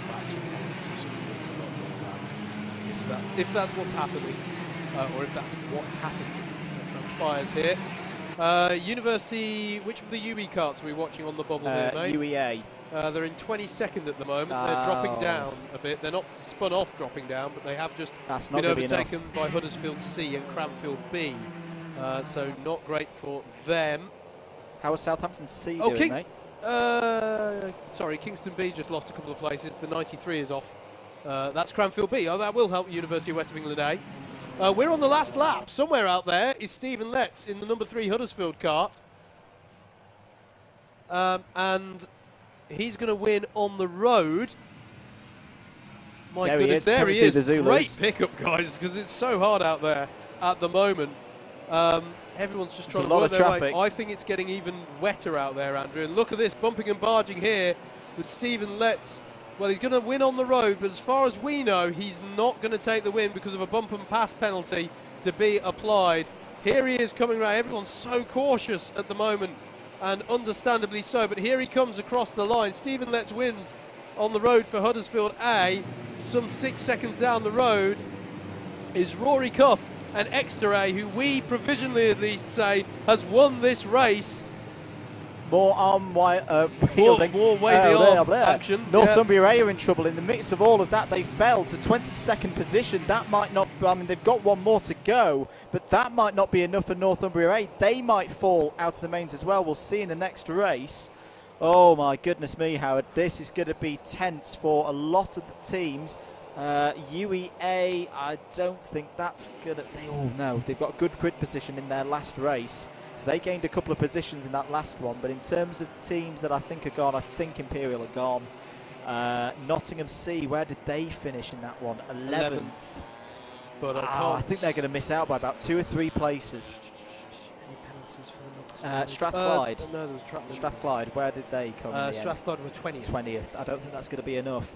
The teams that are going to need to pull something out of the bag in the very last race are going to be UEA, Northumbria A, Kingston A, Liverpool,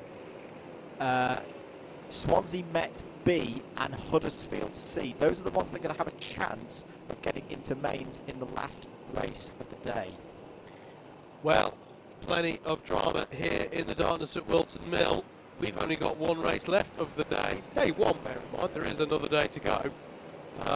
But there we go. Huddersfield A won that one on the road. Exeter A second, Huddersfield B third, Nottingham A, York, Coventry A, Coventry C, Southampton B, Coventry B, and Southampton C. Don't forget, you can go to results.alphatiming.co.uk, click on BUKC, and you can get all of the results there. Is there a Jacob waving at us? I think there might be. Oh, he's ready for us. Yeah. Let's hand on down to the grid for this last grid walk of the day. Howard, always a pleasure. Stephen Letts is walking away from me. Stephen! Where do you think you're going? Come on, you don't look too happy. No, I got 2 penalties. Did you? Yeah. I'm just going to look up towards the commentary box now, because they're calling you the winner. But I don't think they're there to confirm whether or not you've actually won that one. A good race, nevertheless. Yeah, I couldn't really see a lot, to be honest. Like, as in nothing. It is pretty dark, that's why we've got this big light by there. I could do with that on the cart there. Yes, maybe next time grab a few cable ties and beat Andrew up there who's carrying it, and see what he can do. But how's Huddersfield looking? Yeah, quite good, actually, I think. Yeah, good. I'm not sure exactly how good, but yeah, I think we've had some strong finishes. So we'll find. Sam's got another race now, so we'll find out, really. And can we expect to see a Huddersfield title challenge this year? Yeah, I'm sure he'll be able to. Again, try and get it. I think it was a bit unlucky last year, but we're against some strong teams, you know. So yeah, we'll find out. Glad to hear it, Stephen. Thanks for talking to us. I was hoping to catch second place man Rory Cuff, who may well have inherited the win there. Still no sign from the commentary guys. They must be having a quick comfort break. So never mind on that one. Let's see who we've got on the grid for this next one. And I won't neglect the pole sitter. Just for equality across the course of the day, we have got Mr. Rob Holland, who we spoke to before the last race. Rob, pole position. Yep. Bit dark. Yeah, it's a bit bright here. We're we're struggling with the light here, so we thought we'd bring on every bulb in the world to illuminate the grid walk. How are we looking? I'm not sure. I feel better than I did earlier because I was knackered at the end of the last race. So we'll find out. It could be a win, could be a 25th. So, but I think the team have done well today. We've had 3 wins, a second, a 5th, and an 11th. So I've just got to improve on one of them. So hopefully we can win. You're not afraid of the dark, are you? No. It's pretty spooky up towards Christmas corner. I was here, I won my heat in the dark, so it's a good omen. Okay, so we got experience of working in dark spaces. Yeah, definitely. You prefer lights off, do you? 100%, yeah.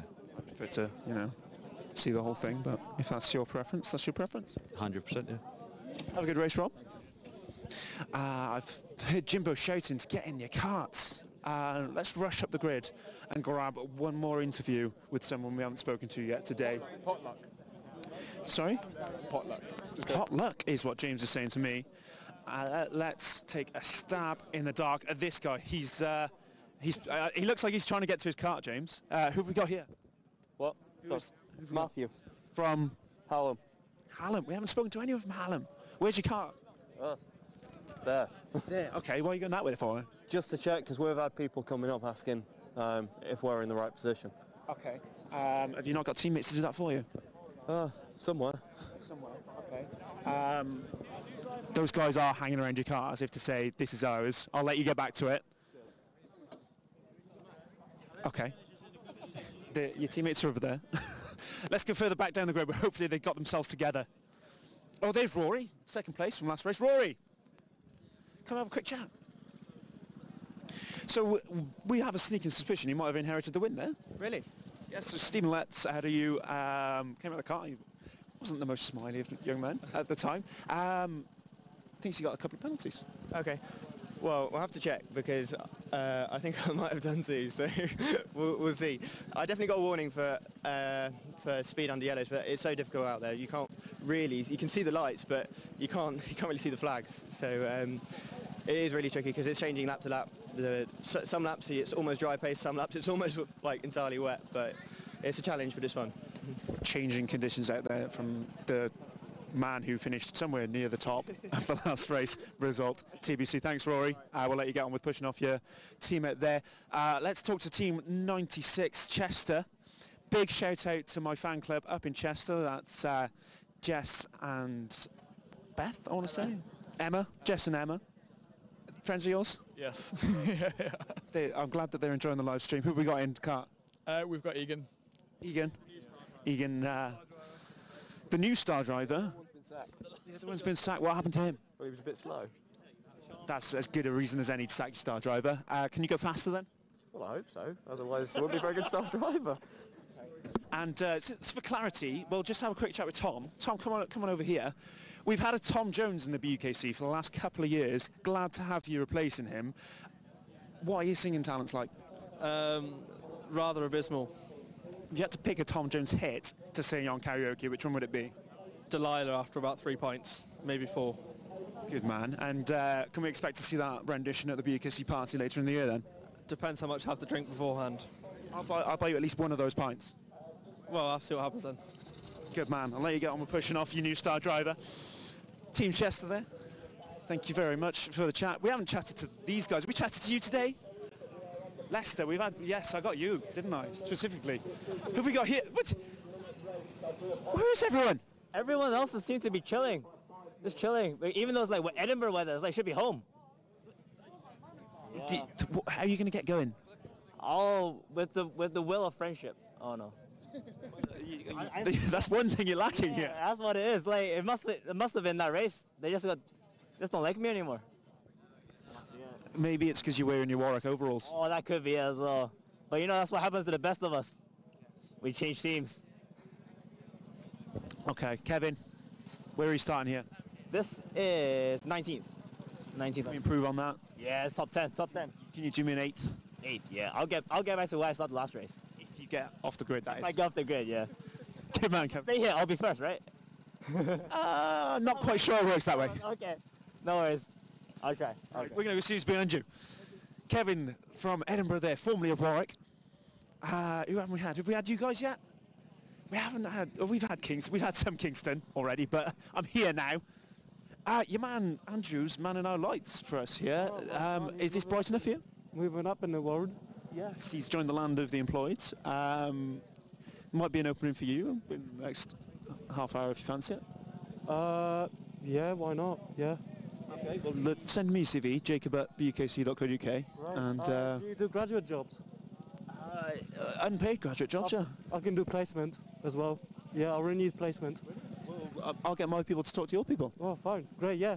Yeah, I'll contact you. Good man, good man. Got ourselves another crew member there. I think there's some pushing off going on. Have we got time just to talk to one more person? We've not got Regent's College. James, come to the back quickly. We're going to talk to Regent's College. We haven't talked to Regent's yet today. We've got here Lorenzo and Farah. Who have we got in the cart? We have Yufeng. Yufeng Luo from China. Lorenzo, how about you tell me how well he's going to do in this race? I hope good, because we have to get points to qualify, so I hope that it's going good. And it's your first day of BUKC racing today. Have you enjoyed yourself? Yeah, I like it. I have a lot of fun. Yeah, I like it. Good man. Farah, I know you've put the team together. You've done a lot of hard work. How's it gone so far? Yeah, lots of lessons learned, which is always, you know, a good thing, a learning curve.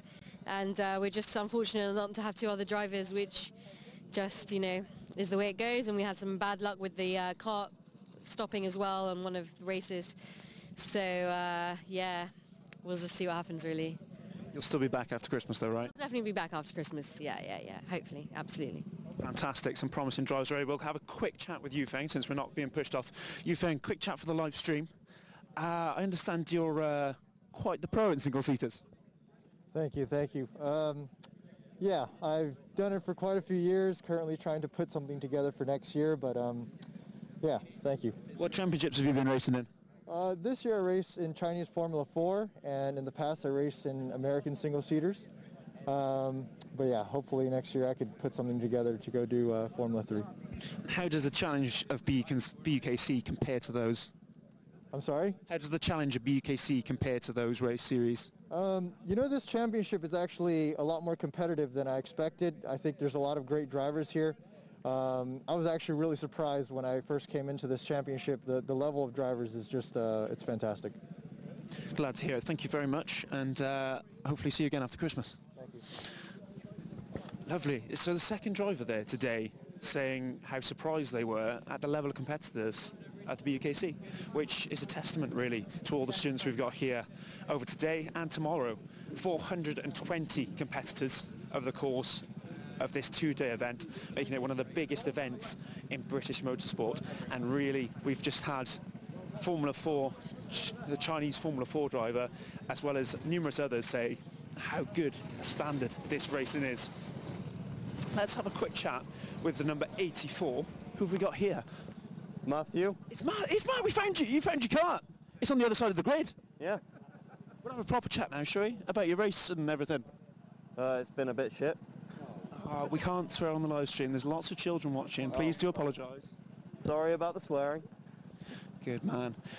You're the captain of Sheffield Hallam. Yep. How have you found running a team in the BUKC? Challenging. Challenging. Yeah. As challenging as the racing, or less challenging? More. More challenging than the racing. So the racing's the easy part. Yeah. Enjoy yourself for the next 20 minutes in your time off. Yeah, it's nice and easy. Are you enjoying yourself? Mostly. How's the team got on today? About as well as expected. You've got another team coming tomorrow, haven't you? Yep. What hopes for those guys? Mid-20s as an average for the races. Keeping it realistic. And so your team tomorrow is your A team, is it? Not our full A team, it's based on availability. Okay, we'll let you get off and we'll continue this conversation at a later date, Matt. A few gaps in between these guys, not quite sure what's going on there, but I have to speak to a few new guys. I will just stay out of the way of the pusher cart there and hand back to our commentary team if they're ready for us. One last time. This is the last race, James, is it not? It's the last race. Isn't that sad? We've got 12 more tomorrow, not to fear, but for today, this is it. Andrew Howard, one last time on this lovely Friday in November. Talk us through race number 12.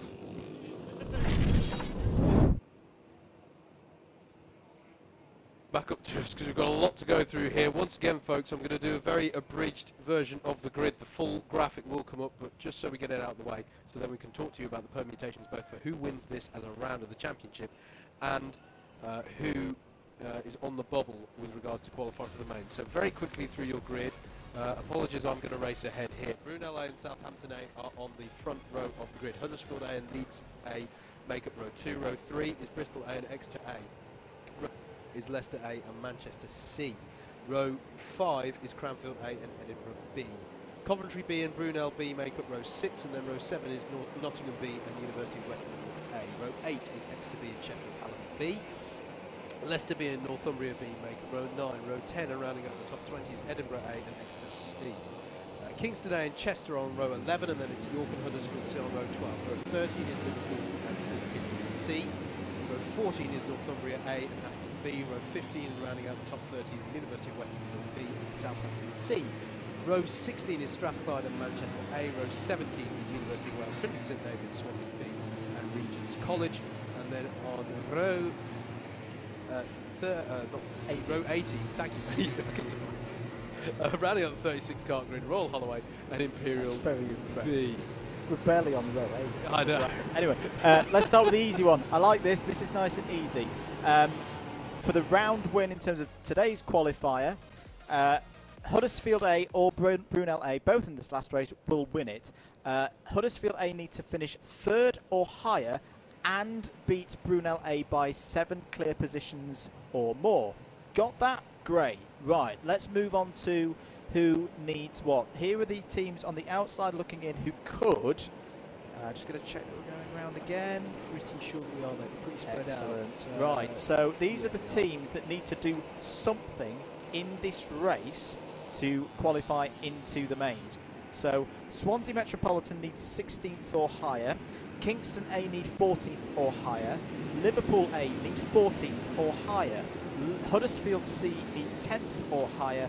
Northumbria A need 9th or higher. So that's what we're looking at. University's a little bit nervous. You know, Manchester A are currently in 27th place on 277 points, but no, sorry, do race in this last one. Of course they do, but they've got to come from the back. Okay. Yep, there it is, 32nd. So yeah, that's kind of your story. Confirmed relegations from the mains championship are Aston B and Imperial A. I'm calling these as confirmed promotions: Huddersfield D, Edinburgh A, Kingston B, Southampton C, and Coventry C. They're all in. News for those We're good guys. to go. So keep your eyes out for Huddersfield and Brunel, who are contesting the win. It's Brunel's to lose.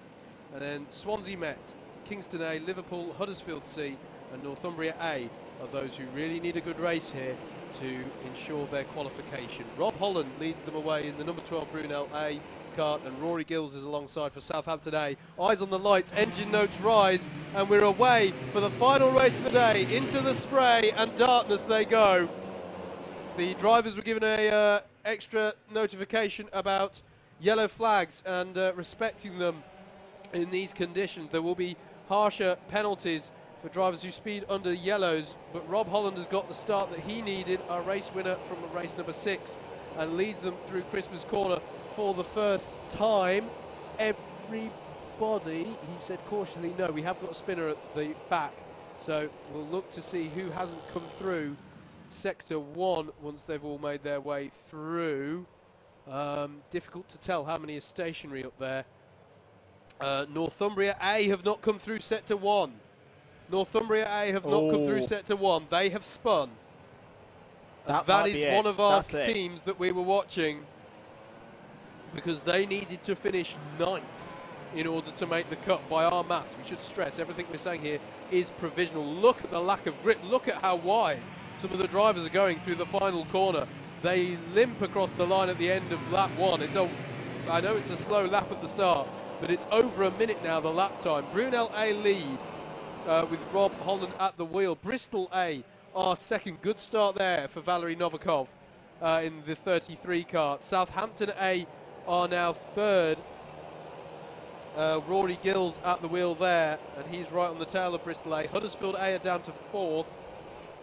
Leicester A 5th, 6th for Exeter A, Brunel B 7th, Manchester A 8th, Coventry B 9th, and 10th for Edinburgh A. Which Swansea Met team are we worried about, mate? Is it B? They're up 6 positions to 24th. They're currently not doing enough. Need more. How are Manchester A doing? They're one Manchester A had a good start. They're 8th. Whoa, that's a very good start. They're 8th. Well, they were 32nd. Oh. Manchester C were listed as 8th on the grid.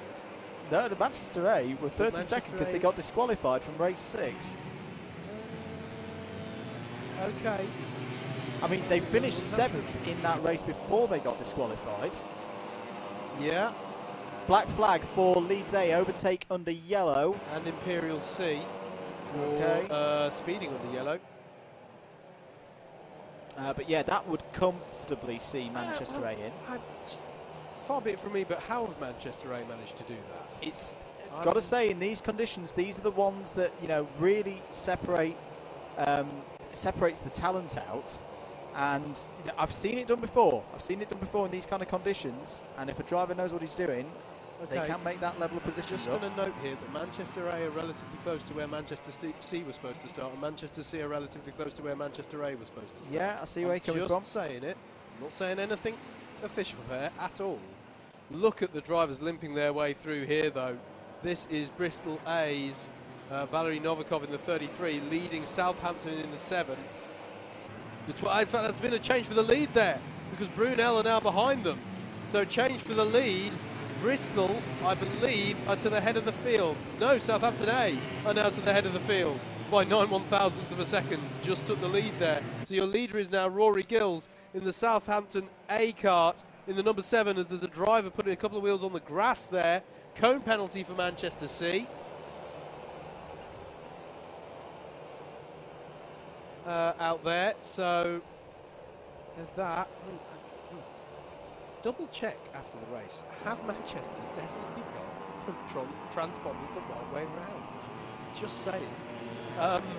And who's that? Was that Rory? Is that Rory Gills at the top of the hill? Not sure.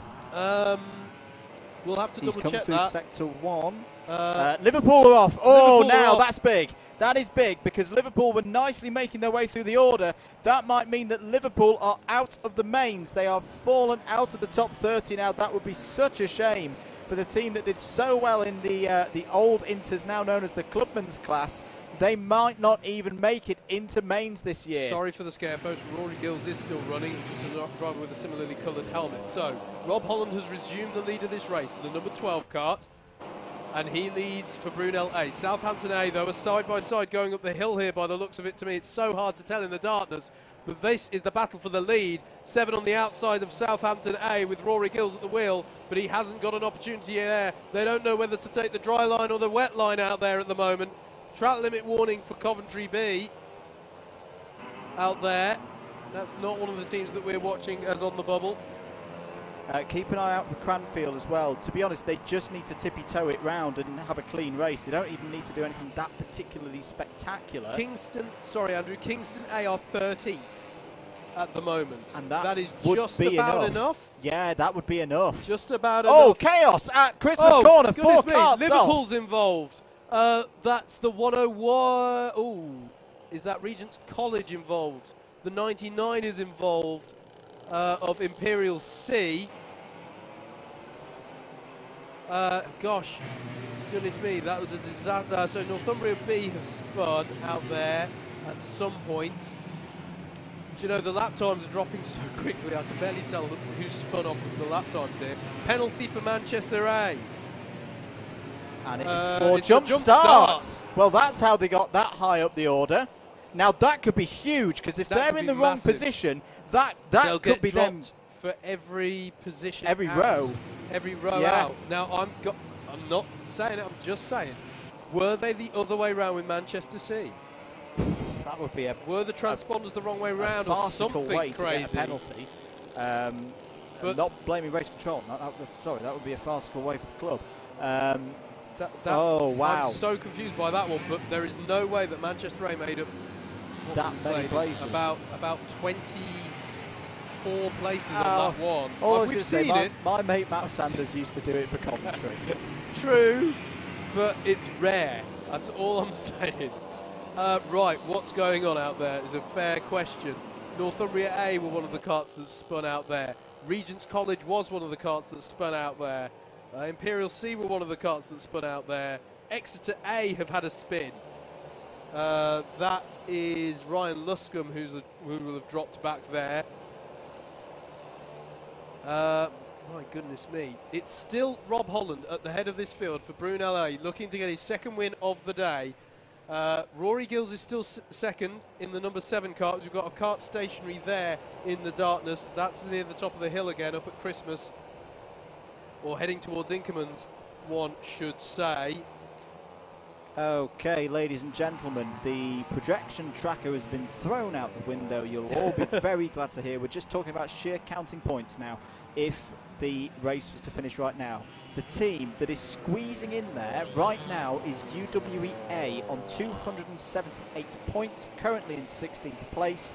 The team they are pushing out is Nottingham C, not in this race, on 274. Nothing that the Nottingham crew can do about it at the moment. Liverpool are well out of this, aren't they, mate? They are well out. They're 32nd. Yeah, they're gone. They're only benefiting when people spin. They're all just squirreling around out there. There's barely any grip here in the darkness. Kingston A have just gained a position to 9th, but they've also recently had a track limit warning. They've got to be careful. That could be so costly if they get a penalty of any description. So they've really got to play it by the rules. At the moment, they are doing enough, we think. Liverpool aren't doing enough.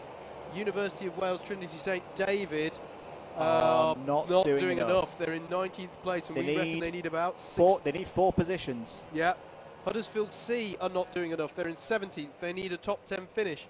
Sorry, make that 3 positions. They would win on countback if they drew on points with UWEA. And Northumbria A are pretty much out of it, I'm afraid. They're down in 33rd. They're gone. So Liverpool and Northumbria A, we're afraid it's going to take a miracle as there's a change for the lead. Sorry, we're having to focus so much on it's always this way in the last race of a qualifiers day, I'm afraid. We have to focus so much on what's happening in the mid-pack that we can't really cover the front of the field. It's kind of fair. We cover the front for the rest of the year, I suppose. But Rory Gills has got to the head of this field in the number 7 car. It's all right, though, because it's more than enough. Brunel A, we talked about it from the Huddersfield perspective. But Brunel A just need to finish 8th or higher, and they will win the qualifier. Not for the first time, Brunel would win the... I can remember Sam Nash taking some fairly dominant wins en route to the winning of Whilton Mill qualifiers in the past, and they'll take that. Extra A have just set the fastest lap of the race, and are up to 18th place. Kingston A, we've not talked about them in a while there. Do you know what? This has been such a great recovery from Kingston A. 8th on the road at the moment. They are more than qualified. The one we really need to know about is Manchester, how big the penalty is, because if it relegates them, I'm just going to put a random number in the tracker. If they fall down to 26th, no, I think they'll still be fine. They'll still be fine. They've already got 277 points in the bag, which would beat Swansea Met B's 275. Fastest lap of the race for Kingston A now. The track's getting a bit quicker, perhaps. Adrian Jarrich, who's out there for Kingston A right now, is doing a monster job for them here and is charging them through. By hook or by crook, they're trying to get through into the mains here, out in the darkness. He's in 8th place. He can afford to lose a couple more, and still he'll get them through. Who are we saying they need to bake cakes for? Imperial. It was Although Imperial. to be honest, I think it would be immaterial now. I think immaterial for Imperial. I think that. the way the points are falling, even if Imperial had finished in that top 15, they wouldn't have made it anyway. Chris Reardon has just taken Leicester A up into 4th place, and just as soon as I say that, Huddersfield have got that past. So Sam Tierney now up into 4th place. Just under 4 minutes to go. A new fastest lap of the race set by Rory Gills, your leader for Southampton A. 59.134. It becomes the first driver to dip below the minute mark in this race. Rob Holland is second, some 3.7 seconds down the road in the number 12 car. The number 33 of Bristol A is third, with Valery Novikov at the wheel. And then right behind him, actually, there's a good battle going on for third here between the 33 and the 3. That's easy to remember for the battle for third.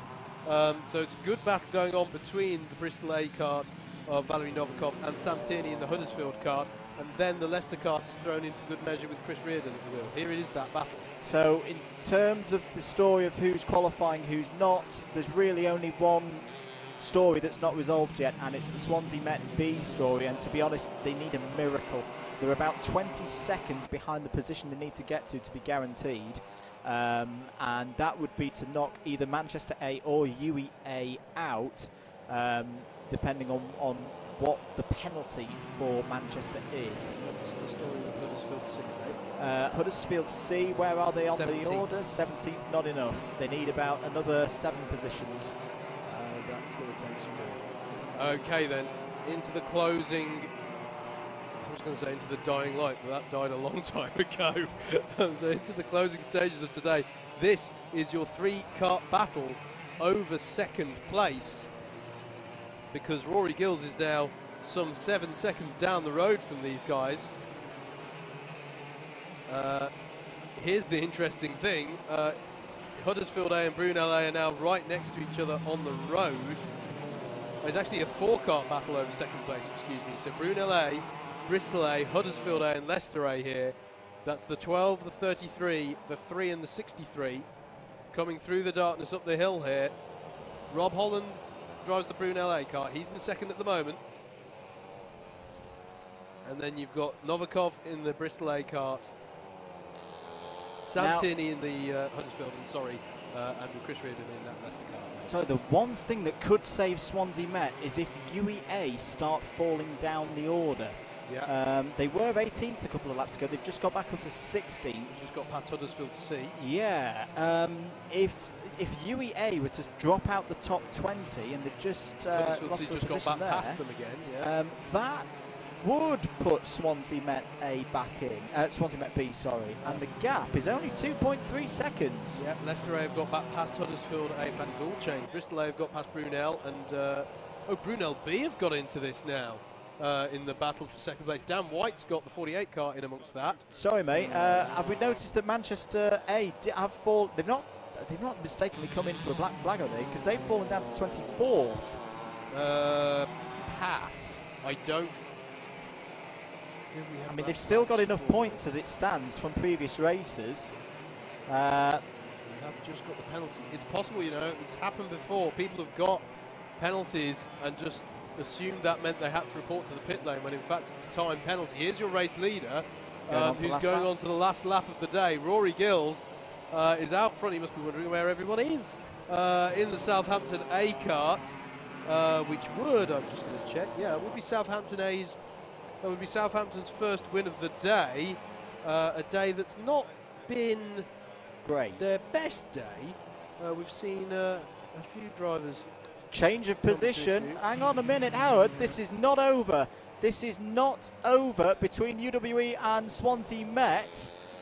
In fact, it's tied. It is tied on points, and it would go to Swansea Met on countback. Now, what the crucial thing is going to be, it's going to be Manchester's penalty, but I reckon Swansea Met might have just come back from the death here, like Lazarus, to qualify for mains. Here comes Rory Gills round the final couple of corners. It's going to be a good end to the day for Southampton.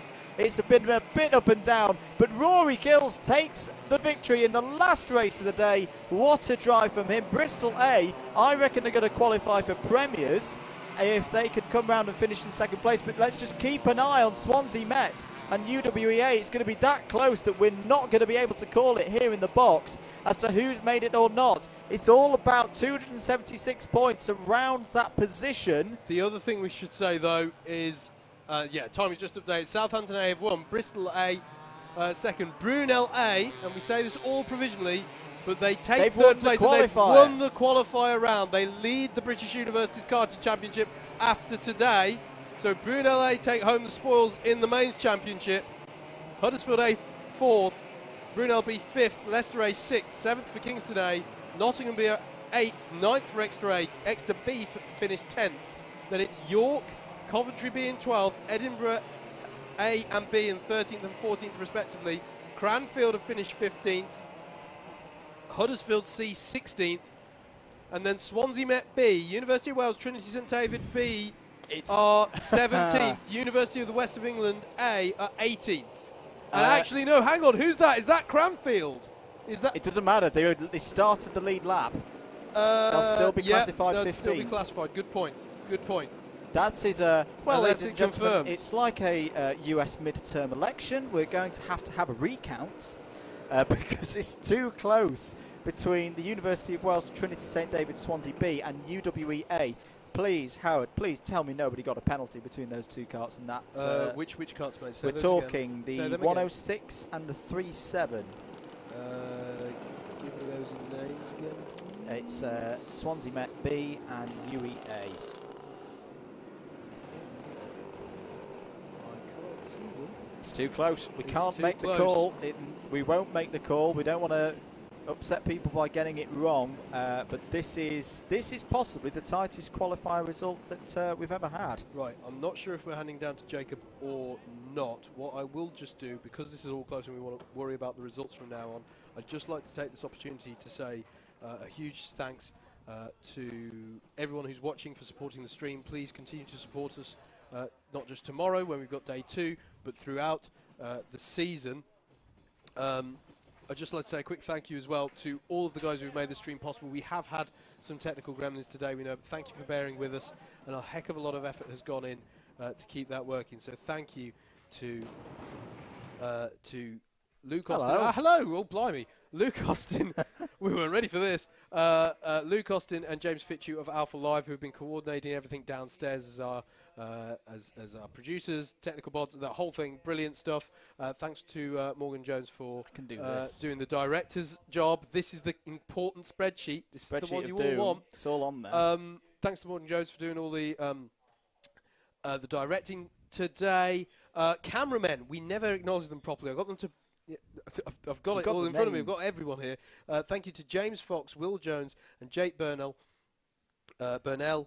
who were out there manning the cameras in the darkness. You know, when we're in here going, oh, it's getting a bit drizzly out there in the dark. They're out there still manning the cameras. So big thanks to those guys for their efforts today.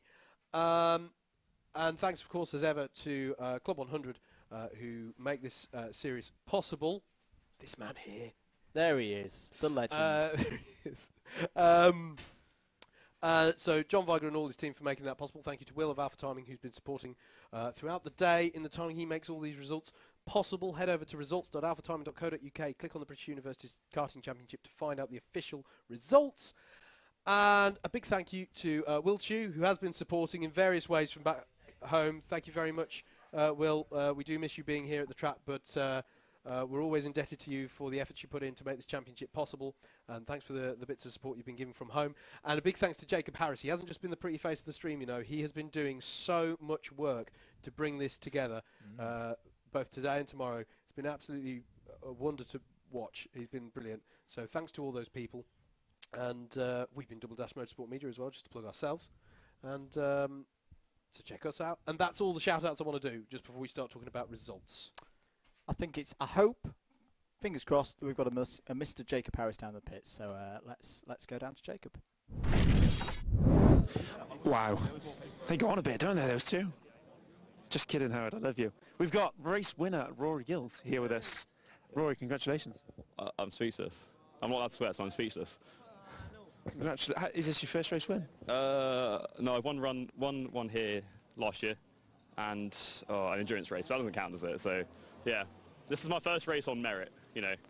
Okay. So, and how did your merit carry you through to the checkered flag? Just about. Well, I don't know. It just did. I was speechless. Where did you start on the grid? Come on, let's talk us through it. I started second on the outside for the first corner. Quite a bad start, really. But then I was really lucky with back markers, and I don't know, I just managed to pull away. Apparently I was pulled 4 seconds in one lap, and then from then I was just gone. But I hate driving in the wet, so this is new to me. Yeah. Well, it's a fantastic performance. I've got something in my throat. I'm not quite sure if it's emotion or whether I've actually got a cough from all those girls I've been necking. But yeah, I'm going to struggle through the rest of this interview. Yeah. Southampton, is this the year for the lime green mean machine? Yeah, it's the last year of Titas. We've got Kirk and Diego, pretty good drivers, so yeah. And we've got B team and probably getting C team through as well, so we're, you know, this is our year, apart from all the black flags and stuff we got, but you know. Glad to hear. Right, cheers Rory. Yeah, cheers. You've done a really good day. Congratulations. Oh, stop it, stop it. I paid him to say that. We're going to have a quick chat with the Edge Hill guys. Come over, Adam, come on over. We're going to have a quick chat with the Edge Hill guys. Guys, good evening. I saw you on the grid and everything. I was like, I'm going to go for them, and then they're pushing off. We're summing up the day. Yeah. How much fun has it been here at Whilton Mill today, Adam? Fabulous. Loved it. It's been really good. Any elaboration on that, Kieran?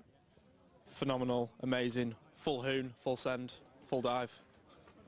I'm not quite sure what full hoon means. I'm from the south of the country. Let me squeeze in the middle so I can ask, using words that the whole country will understand.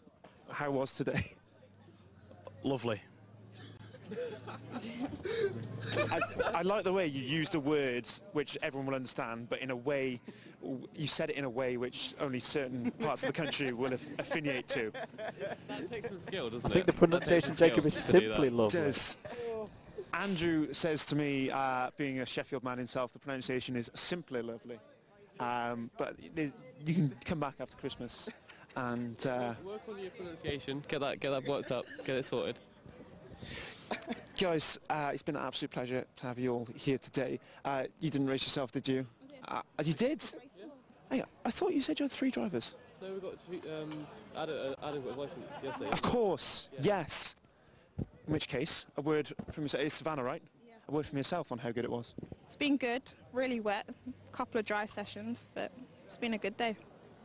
Glad to hear it. And guys, what are your hopes of qualifying? You reckon you made it into premiers?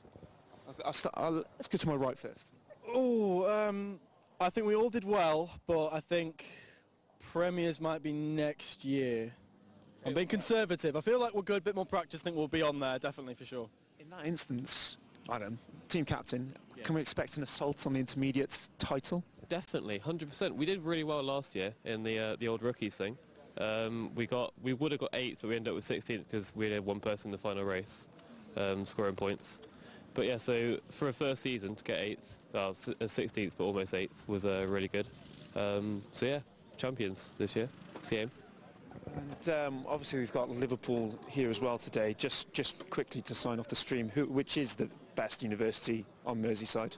I think we destroyed them, didn't we? I mean, apart from... We beat them in every race, I think. Any comment?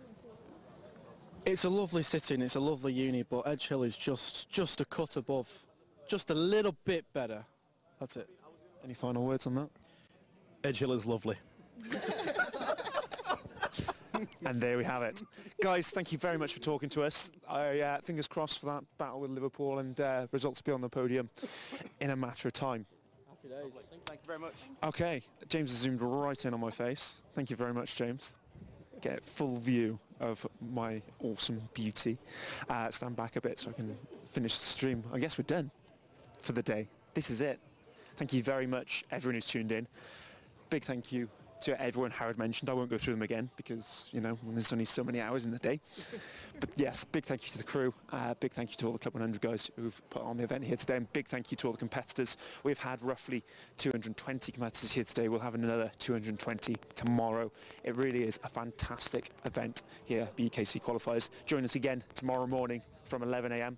where we hope to bring you a full day of uninterrupted streaming and, well, quick recap of today's results, which are shortly to be announced over on the podium. Cheers for tuning in. We'll see you tomorrow.